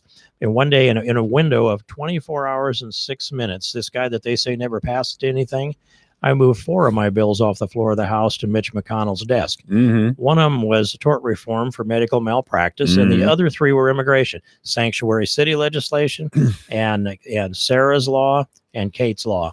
And they sat him over on Mitch McConnell's desk. So, you know, I don't know anybody else that got 4 bills passed in 24 hours and 6 minutes, but I'm still get the label as a guy that doesn't get anything done. Well, I will brook no more conversation about law breaking. If you have some of the most influential people in our state and in our country flagrantly ignoring our laws, that's what corruption is. And that is one of the reasons our society is in the chaos it's in right now. There is no respect for law and order. Anything can be said. Any accusation can be made. What difference does it make? Everybody's doing it. That seems to be the attitude. Well, and you know that the operation that you brought up, when they hired a guy named John Budd with an out-of-state identification and a social security number of somebody's. You could not believe that a guy that doesn't speak English could be born and raised in Mexico speaking only Spanish and be named John Budd. That's a neon sign that says, I am an illegal alien, and they hired him anyway. That was Craig Lang. And frankly, Congressman King, that guy was Craig Lang's slave. I mean, he had him in a trailer. He lived on the place. He hardly ever went anywhere, and he was paid somehow off the books. Now that happens time and time again. And I would suggest that some of our Republican ag people actually pay a wage. Now, you want to talk about reforming welfare and getting people off their butts. I'm with you 100%. But I would also say that we need a better wage out there for the sort of work. The wages are being paid in some parts of Iowa reflect a disdain for labor itself, which is not a good thing either. That's not part of our culture. We respect work here, and we're willing to pay for it. At least we used to be able to do. Well, at our shop warming party there, the new building celebrated just last Saturday night. I looked around at it. There's some of our help that in King Construction I hadn't met yet. I mean, I'm on the road all the time. They're on the road a lot. But I looked at those young men that David, oldest son, has put together in that crew, and they're all wearing King Construction shirts. I'm wearing one today too, Mike. Oh, do I get one? Hey, I might have taken off shirt off my back now. It would never fit me. That's a great shirt. That's a great shirt. This logo we did in about 1978. And it's still fresh enough. But those young men are they're all legal, and they're bright, they're energetic, they're polite, and one of the best signs are their wives are terrific. Yeah. And you know, this guy's out on the crew, but when you see families come in like that, and families you can be proud of, families that go off to their coworkers, the baptismal and the wedding or the funeral when that sadly comes along, and you see that kind of an operation, it just makes me feel good that yes, there are a lot of people that do get it right. And there are others out there that are exploiting this, and they're doing it on purpose, of course. And then on the other side of the equation are the Democrats that just want a lot of bodies to count when it comes census time, pour the benefits in on them, keep them there. And then, but we count all the bodies in the census. We don't just count the citizens and apportion accordingly. And so for Maxine Waters, for example, somebody wrote this story a few years ago. They said, take Steve King 120,000 votes to get reelected. This is before redistricting.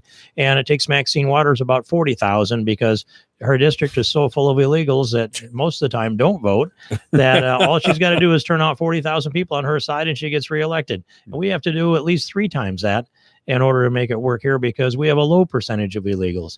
But what's wrong with none? What's wrong with having the rule of law applied and that people expect that they will be subjected to that? And there's some ways to do that. The New Idea Act that I drafted and put into legislation, or introduced the legislation on a few years ago. It's the acronym IDEA stands for the Illegal Deduction Elimination Act. It clarifies that wages and benefits paid to illegals are not tax deductible.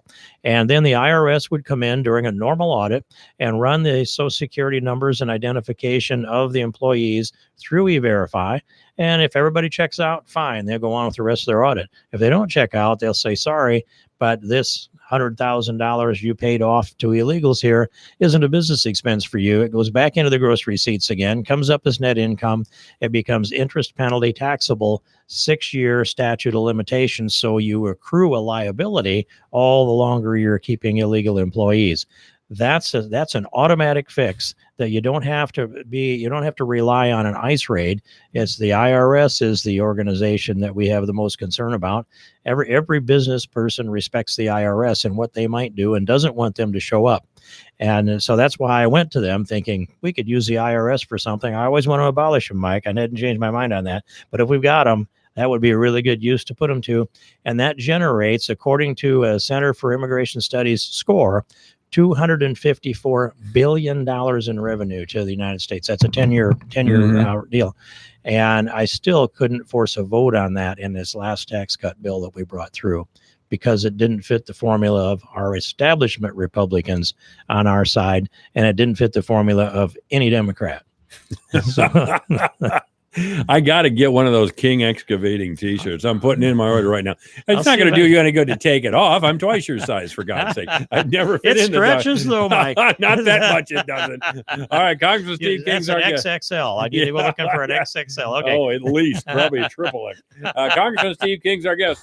Divine Intervention is online at yourfortdodge.com, on Twitter at JMike1400. It's 436. News is next. The Iowa Secretary of State's office wants you to be voter ready for the November 6th election.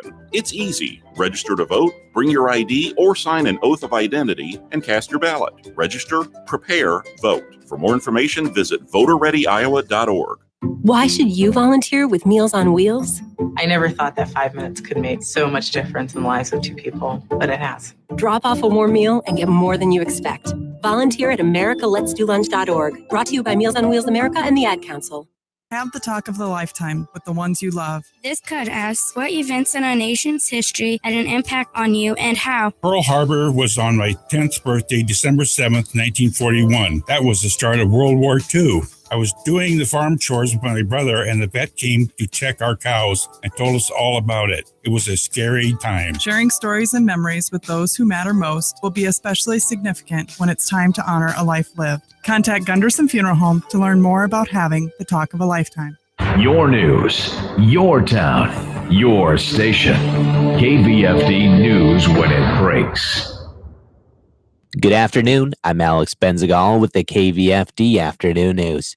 A judge has scheduled a January trial for a 22-year-old Iowa drifter charged with killing a top amateur golfer from Spain. It was ruled today that Colin Richards will stand trial January 15th for the first-degree murder and the death of Iowa State University student Celia Barquina Rosemena. Richards entered a written not guilty plea on Monday morning and waived his right to a speedy trial. The filing canceled an in-person arraignment hearing that had been scheduled for later Monday. Investigators say Richards attacked Barquin on September 17th while she was playing around at a public course in Ames. Her body was found in a pond on the course riddled with stab wounds. Richards faces life in prison without the possibility of parole if convicted.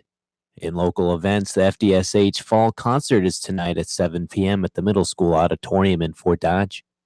Runners in a patriotic relay that lasts more than 2 months and covers thousands of miles are making their way through Iowa today. The Red, White, and Blue organization organized the Old Glory Relay, which reaches out to veterans through physical activity. Organization Executive Director J.J. Pinner says members run with an American flag across the country from coast to coast. We started on September 11th and we ended on Veterans Day. So this year, 62 days, we're going a little bit over 4,300 miles. It's all moved kind of people power. And we try to piece together the country in a way that links up our chapters with some of our partners. And we try to make it be a really special kind of day and event. The relay made its way into Iowa this morning and will work its way toward Des Moines by tomorrow night and into Wednesday morning. Daily relay teams go about 60 miles and are led by a captain with anywhere from 10 to 40 people carrying the flag. But But what's really special is the amount of people who are involved along the route. And it's everything from police departments and fire departments and schools and town halls and VFWs and American Legions. And like the way that the community comes out and gets involved as the flag is traveling through their areas is what makes this relay really special.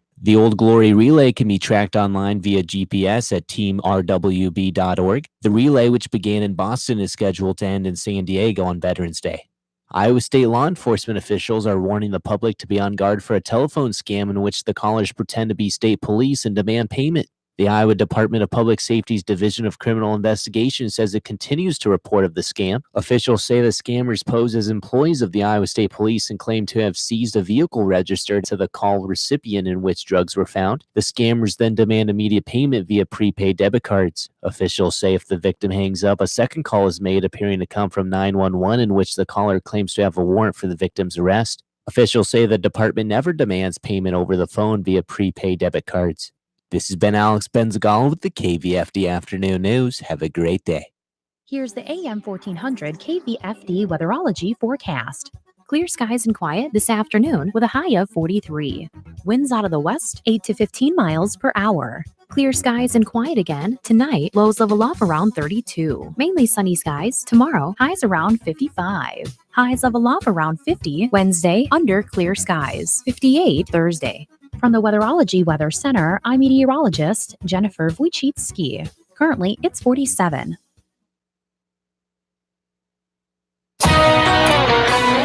From the Fox Business Network, another choppy session on Wall Street with the major averages ending in the red. Among the decliners today, tech companies, while industrial and high dividend companies were among the gainers. The Dow closing down 89 points, NASDAQ down 66, S&P 500 down 16. And United Parcel Service opening its second largest U.S. ground package processing facility in Atlanta. This as the delivery company looks to boost capacity when more people are shopping online. The new site will process roughly 1,000 parcels per hour using more efficient technologies and create around 3,000 new jobs. And despite a strong economy, American shoppers curbing their spending at restaurants, department stores, and gas stations in September, resulting in the second straight month of weak retail spending. The Commerce Department reports that consumer spending declined 0.1%, which was much less than analysts expected. With the Fox Business Report, I'm Hillary Barsky. And now, the worst commercial ever. I'm Jake. And I'm Jack. We're the Plow Guys. How do we keep your driveways clean? With commercial auto and business insurance through Progressive. They help through the customized insurance plan that keeps our business on the road. And that's news worth shouting out loud simultaneously. Enthusiastic yelling at the same time. Yeah! Terrible. Whereas commercial auto and business insurance through Progressive is anything but. Visit progressivecommercial.com to quote today. Insurance provided and serviced by Progressive Casualty Insurance Company. It's affiliated and third-party insurers. Here's the AM 1400 KVFD weatherology forecast. Clear skies and quiet this afternoon with a high of 43. Winds out of the west, 8 to 15 miles per hour. Clear skies and quiet again tonight. Lows level off around 32. Mainly sunny skies tomorrow. Highs around 55. Highs level off around 50 Wednesday under clear skies. 58 Thursday. From the Weatherology Weather Center, I'm meteorologist Jennifer Wojcicki. Currently, it's 47. If you suffer from ED and you've seen your doctor about the little blue pill, you know it can be expensive, and seeing the doctor and waiting at the pharmacy can be a hassle. What if I told you that a certain little blue pill just came off patent December 11th, and that same active ingredient that's in the little blue pill is now available in generic form, available to you for just $30 for a month's supply? That's a big discount. No more getting ripped off by the big pharma companies. With 4hims.com, you can bypass the doctor's office, pharmacy visit, and save huge money on your prescription ED meds. Just go to 4hims.com/health. Consult with a licensed physician, and following their confidential medical review, you can have the proper prescription delivered directly to your door for a fraction of the price. And today, while supplies last, you can get started with a trial month for just $5. That's right, $5. Here's what you do. Just go to 4hims.com, FORHIMS.com/health today, and get started for just $5 while supplies last. Visit 4hims.com/health right now. 4hims.com/health. See website for full details. Not all services through the HIMSS platform are available in all 50 states. I'm Ann Meyer. After 31 years as a nurse, I've seen it all. I know Iowans because I've taken care of them and kept them healthy. I've also seen where our state can do better, like health care that's affordable and readily available. mental health and veterans care services for those who are too often forgotten, and encourage businesses to invest in Iowa's second-to-none workforce. I'm Ann Meyer, and from the exam room to the state capitol, I'll never stop working for Iowans. Paid for by Ann Meyer for State House. So you're a winner on KVFD. Congratulations. Here's a few things you need to know. Prizes and gifts awarded to listeners are provided for promotional consideration. Winners are limited to one per household. Winners must give their own legal name. Callers are sometimes taped for later broadcast. We reserve the right to refuse prizes if rules are broken. All prizes must be picked up within 10 days. We are not responsible for taxes or fees associated with prizes won. Winners may be required to show ID. Got it? Good. Thanks for listening to the station that made you what you are today. A winner, KVFD. You wouldn't put a square peg in a round hole, so why would you deploy a traditional firewall in a modern decentralized network? Firewalls have new requirements for businesses leveraging SaaS-based applications and public cloud platforms like AWS, Azure, and Google Cloud. We're in the cloud generation now, so your firewalls have to be engineered to fit right in. Reclaim your cloud network. Try a Barracuda Cloud Generation Network or application firewall free at barracuda.com/firewalls. I'm State Auditor Mary Mosman. I'm proud to be the first female state auditor in Iowa's history, but I'm running for re-election based on my qualifications. I'm a CPA and have 15 years of leadership experience at the state and county levels, including 5 years leading the State Auditor's Office, one of the largest CPA firms in our state. That makes me the most qualified candidate for state auditor on the ballot. The State Auditor's Office has been led by a CPA for nearly 40 consecutive years, and provides great value to all Iowans. Iowa is nationally known for implementing auditing standards and investigating waste, fraud, and abuse when it takes place in government. Let's keep Iowa moving forward by maintaining a CPA as the state auditor. Only a CPA state auditor can fully perform the statutory duties of the office. I'm Mary Mosman, the only CPA running for state auditor, and I'm asking for your vote. Paid for by Mosman for State Auditor. Hi, I'm Michael Devine with Divine Intervention at AM 1400, KVFD, the voice of Fort Dodge. From 2 to 5, Monday through Friday, I'll be on the air talking local issues, local politics, local concerns. The only way this works, once again, is to have you join the conversation by calling 515-955-1400. Afternoons, 2 to 5, Divine Intervention. Please join the conversation. And I want to thank Alpha Media for allowing this program on the air in a town the size of Fort Dodge. Michael Devine, when you want compelling talk. Because you are a disgusting fat body, Private Pile. Michael Devine, the mayor of Manville. It's a fancy title for a part-time job. Michael Devine at AM 1400 KVFD. That's right. That's where we are today, and we're on YouTube at 1400 KVFD. If you go there, you'll see a couple of old white men talking, and one of them is far more important than the other, and that would be Congressman Steve King, who I'm always delighted to talk to on this show or anywhere else, and I'll be talking with Congressman King at the Webster County Chili Supper tonight, the annual Ken and Jane Rash Chili Supper. That's tonight at 5:30 at Fort Frenzy. Hope to see you there. Congressman King will be there. Governor Kim Reynolds will be the keynote speaker. And so many Republicans, I can't name them all before the time runs out here on us, Congressman. And I do want to ask you a couple of other things. You have been described by the Des Moines Register and a lot of liberal websites as a racist. Now, there are racists in the world. There's no doubt. I mean, there have been savage wars over race, all kinds of things. But the point I'm trying to get to with you is that that some ideas and opinions are branded as racist on very little evidence or no evidence at all.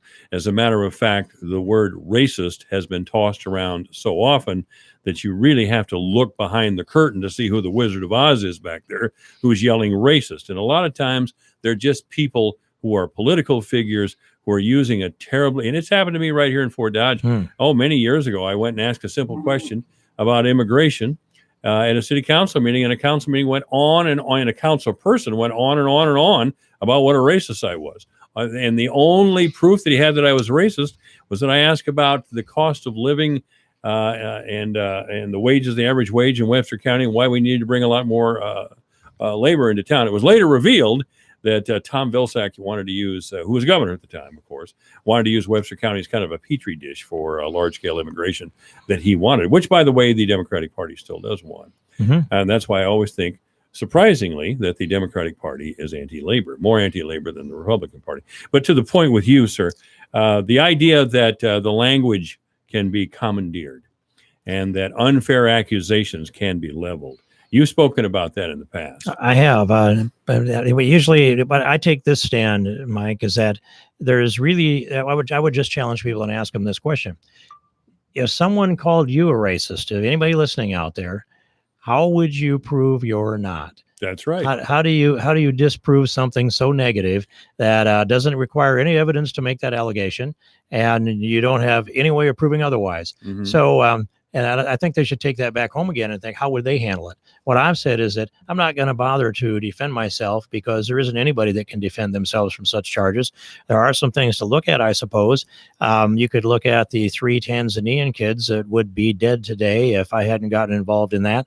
And I burned a lot of extra capital, political capital, to get that done. And Marilyn and I flew back to Tanzania last August 18th, a year ago now, August 18th, to take those kids back home again after 25 serious fractures, 2 fractured spines, 1 paralysis. And I was able to get Franklin Graham to fly them out of Tanzania. They would have only lasted maybe another 2 or 3 days. And all the folks over there, they didn't have any sense of racism. They didn't think the people that saved the lives of their children were racist. And so that would be one thing. Another one would be, I'm the author of the Heartbeat Bill, the Iowa Heartbeat Bill that's law today, and H.R. 490, the Heartbeat Protection Act in Congress, that has 174 co-sponsors and 163 national organizations, including the Conference of Catholic Bishops, all supporting it. There's only one organization that doesn't at this point that I know. And so that bill, that saves all of the lives that we possibly can, 95% or more of the million babies that are being aborted every year, maybe 97.5% or 98% actually. And the most dangerous place for a black baby in America is in its mother's womb. So no one has advanced legislation that saves more lives of minorities than I have. And I want to save them all. You're aware of the fact that a new movie is coming out, and it was very controversial in Hollywood and still remains so. The name of the movie is Gospel. You know who Kermit Gospel was? He was that abortionist in Philadelphia. It was discovered that he was killing live babies, and he was an African American in an African American neighborhood, and almost all of the babies that he butchered were African American babies. Now, the real thing about this is that there was such hesitation by the administrators, the liberal establishment, to come down hard on an African American doctor about abortion. I mean, those are 2 pillars of liberalism there: support for African Americans and support for abortion. Now, here we had an African American physician in an African American community who was a butcher of African American kids, and they allowed him to go on for years. He's doing a life sentence now, by the way, but not before he did his dirty work. I'm looking forward to seeing that movie. And what Kermit Gosnell was doing was I'm sorry. You caught it though, Mike. And but what he was doing was carrying out the mission of Planned Parenthood. That's right. In the vision of Margaret Sanger, the founder of Planned Parenthood, who was a eugenist who believed that we should be aborting as many black babies as we can because she wanted this to be a white society. And so here we are, these people that, like you, like me, like every pro-life person in America, wants to save all the babies. I've never heard one of them say, well, let's save the white babies or let's abort the black babies. It's always been everyone is created in God's image, and they're all precious in his sight, and they need to be precious in our sight. We need to save them all. And yet, the people on the other side that put money into and take money from Planned Parenthood, defend abortion on demand for any reason or no reason whatsoever. There's eugenics are kicked in with Planned Parenthood. Their centers are sitting in those places like Philadelphia, where Kermit Gosnell plied his ghastly trade. And who protected him? The left on the other side. The liberal administration, and the so-called people who are doing. Let me put it this way. I get worked up again. The people who are doing so-called oversight, they're the same type of people that were in the Army who protected that Army major who shot 13 of our soldiers down in Fort Hood. He was displaying blatant anti-American tendencies. He was repeating some of the radical Islamic slaughter slogans. They wouldn't come down on him because he was Islamist, and he did his dirty work. And I think some of those people who do things like that, who fail to take action, who are so gutless, first of all, most certainly don't belong in those positions. Second, they should be prosecuted for gross negligence. Well, and you've seen political correctness be injected into our military. Barack Obama drove so much of it in there. I just looked at a couple of stories here. I don't care. Obama was a couple weak days man. ago. He's a charming man, but a weak man. Well, and he had this vision. I mean, you talked about how Tom Vilsack wanted to use the Fort Dodge as a petri dish for immigration, and he said he wanted us to suspend immigration laws so that he could pour legal and probably illegal immigrants more than legal into Iowa. Mm-hmm. And we also have, let's see, is it Julian Castro that was Julian Castro, yeah. And his plan, he developed this big software program that they would give you Section 8 housing grants to go into zip code areas that were too white, as long as you brought black people in there. Fargo, North Dakota was too white. They sent it into Sac County where you live then, wouldn't they? That would be part of the targets. We just, but they built this sophisticated software, and it was about how this computer was going to calculate what races of people had to be distributed to which zip codes in America by the force of federal dollars in order to make America look like the perfect utopian mix of ethnicities. Mm-hmm. Kind of like, let's say Bill Clinton's color-coded quota cabinet that he appointed in 1992. The gorgeous mosaic. Remember he said that's that? right. The gorgeous mosaic. And we ended up with Janet Reno and Waco and 84 dead people. Just a disaster. Just one disaster after Not to mention Ruby Ridge, which hit pretty God. close to home, just over at Grand Junction. Well, I mean, the Jordison girl, Mrs. Randy Weaver, was from Fort Dodge. Mm-hmm. You know, the Jordison is a well-known. And the Randy Jordison Weaver was family. Grand Junction. Right? Yeah, he was from down there. They met here in town at I believe it is Iowa Central students. Jordison is a pretty well-known name here in Webster County, and she was one of that large family. It was terrible story. It was terrible. Congressman Steve King is our guest. We have about 4 minutes remaining here, and I'm going to allow you, and as I would ask Mr. Problems of Whiteness if he ever shows up here, I would ask you. I would love for your opponent to go to every county in the congressional 4th district and say, "I'm struggling with whiteness." Oh God! Now knock off all that other baloney and explain your problems with whiteness. Well, I'm no help with him explaining that part of it here either.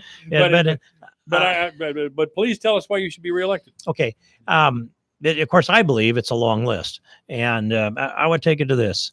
If you look around through Congress, 435 members, around 238 or so Republicans over there, I don't know if I can pick anyone else that's actually looking over the horizon and trying to solve the problems that we know we'll arrive at if we don't address them now. Mm-hmm. There's no long-term planning committee in the United States Congress. I actually haven't hardly been any place there ever was one, but I formed one in the Land Improvement Contractors when I was a national officer there, because we needed to be looking over the horizon. It's better to look over the horizon than it is in the rearview mirror, or realize you're in the middle of things and it's too late.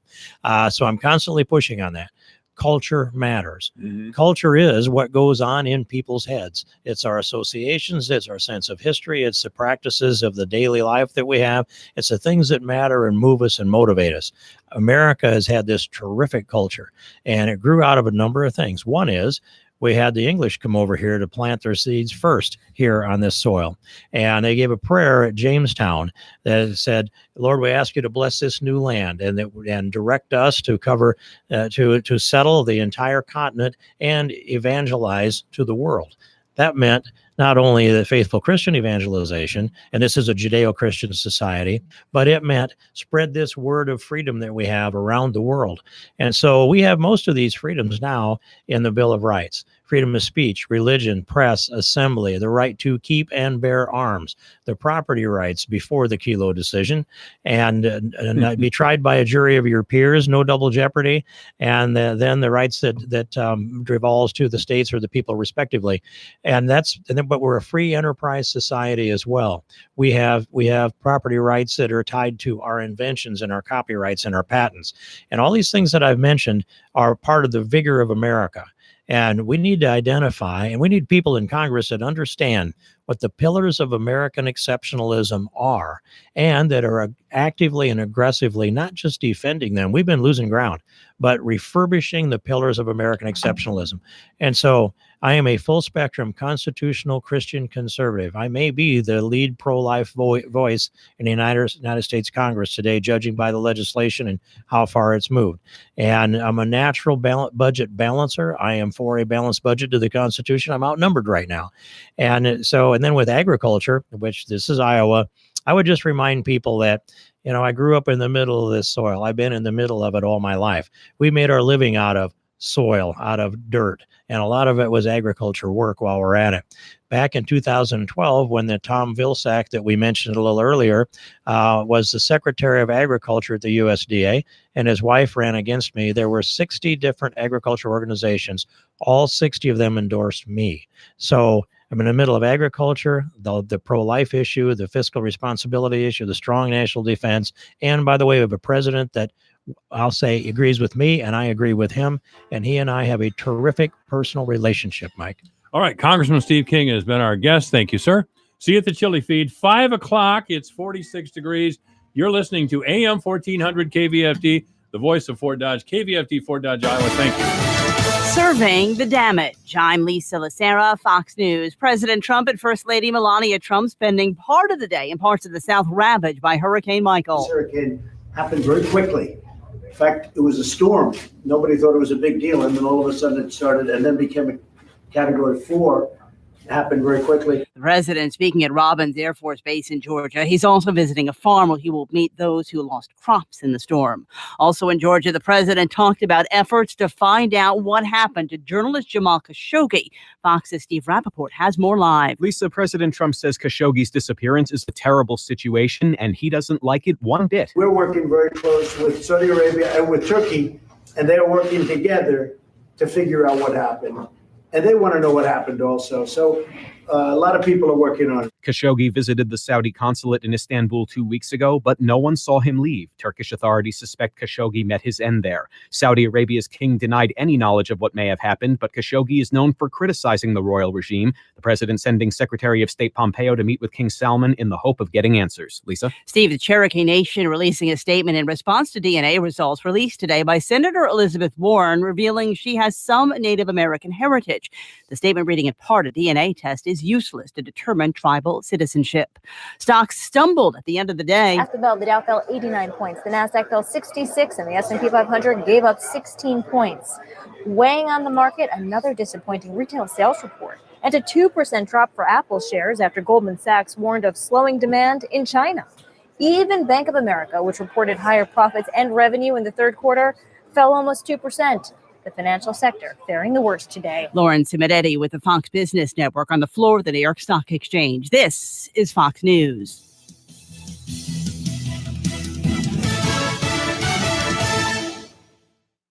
I'm Jay Farner, CEO of Quicken Loans, America's premier home purchase lender. Today's fluctuating interest rates can leave you with unexpected higher mortgage payments. At Quicken Loans, we've created a new way to protect you from unpredictable interest rates so you can buy a home with certainty. It's called Rate Shield, and here's how it works. With Rate Shield, you can lock your interest rate while you shop for a new home. So if rates go up, you don't have to worry. And here's the best part. If rates go down, you get the lower rate. With Rate Shield, we really have you covered. Here are more reasons why you'll want to work with America's largest mortgage lender. For 8 years in a row now, J.D. Power has ranked Quicken Loans highest in the nation in customer satisfaction for primary mortgage origination. And for the 5th year in a row, they've also ranked us highest in the nation for mortgage servicing. Rate Shield, another way we can save you money on your mortgage. Call us today at 800-QUICKEN or go to rocketmortgage.com. Based on Rocket Mortgage data in comparison to public data records. Rate Shield approval only valid on certain 30-year purchase transactions. Call for cost information and conditions. Equal housing lender licensed in all 50 states. NMLS number 3030. Additional conditions or exclusions may apply.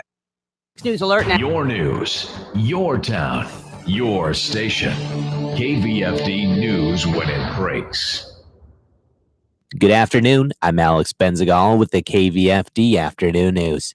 A judge has scheduled a January trial for a 22-year-old Iowa drifter charged with killing a top amateur golfer from Spain. It was ruled today that Colin Richards will stand trial January 15th for the first-degree murder in the death of Iowa State University student Celia Barquina Rosamina. Richards entered a written not guilty plea on Monday morning and waived his right to a speedy trial. The filing canceled an in-person arraignment hearing that had been scheduled for later Monday. Investigators say Richards attacked Barquin on September 17th while she was playing around at a public course in Ames. Her body was found in a pond on the course riddled with stab wounds. Richards faces life in prison without the possibility of parole if convicted.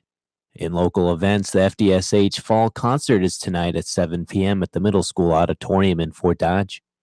Runners in a patriotic relay that lasts more than 2 months and covers thousands of miles are making their way through Iowa today. The Red, White, and Blue organization organized the Old Glory Relay, which reaches out to veterans through physical activity. Organization Executive Director J.J. Pinner says members run with an American flag across the country from coast to coast. We started on September 11th and we ended on Veterans Day. So this year, 62 days, we're going a little bit over 4,300 miles. It's all moved kind of people power. And we try to piece together the country in a way that links up our chapters with some of our partners. And we try to make it be a really special kind of day and event. The relay made its way into Iowa this morning and will work its way toward Des Moines by tomorrow night and into Wednesday morning. Daily relay teams go about 60 miles and are led by a captain with anywhere from 10 to 40 people carrying the flag. But what's really special is the amount of people who are involved along the route. And it's everything from police departments and fire departments and schools and town halls and VFWs and American Legions. And like the way that the community comes out and gets involved as the flag is traveling through their areas is what makes this relay really special.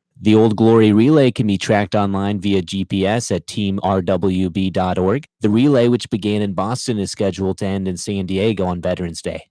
Iowa State law enforcement officials are warning the public to be on guard for a telephone scam in which the callers pretend to be state police and demand payment.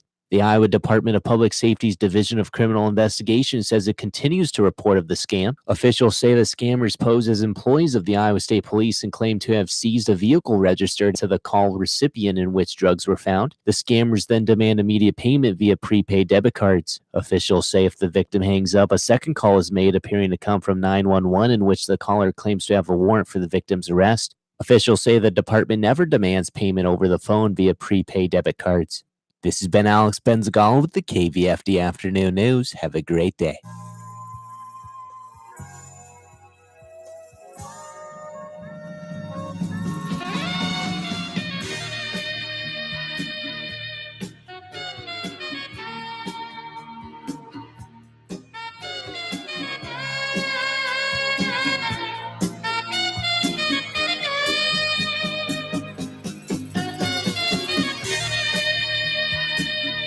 Live from the headquarters of Ramsey Solutions, it's the Dave Ramsey Show, where dad is dumb, cash is king, and the paid-off home mortgage has taken the place of the BMW as the status symbol of choice.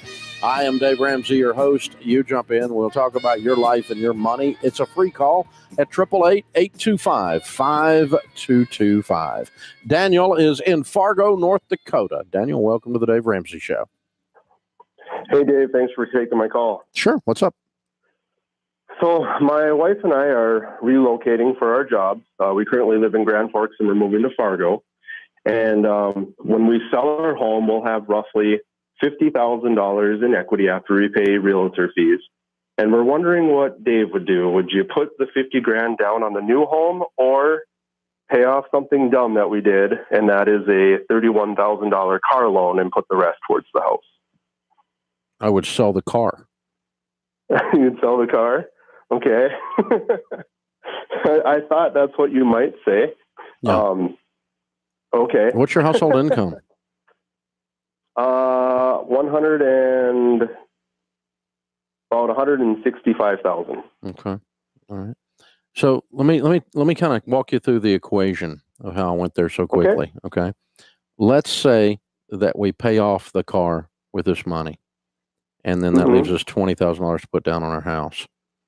And if you buy the exact same house you were talking about buying earlier, essentially you have financed your car on your home mortgage. Would you agree with that? Yeah, correct. Yeah. Yes. And that would take a dumb car purchase and make it even worse.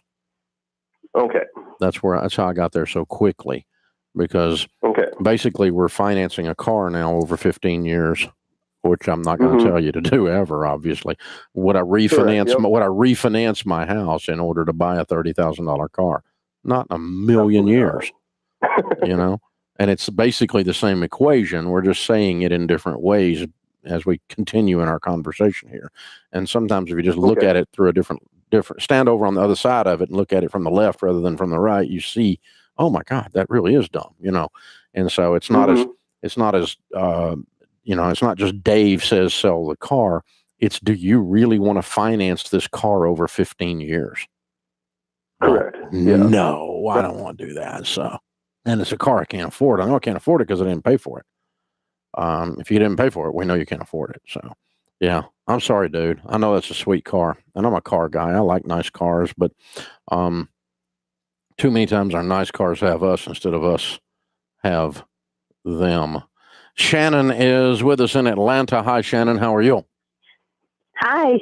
Hey, what's up? Glad to be here. Good to have you. How can I help? I am trying to figure out what to do.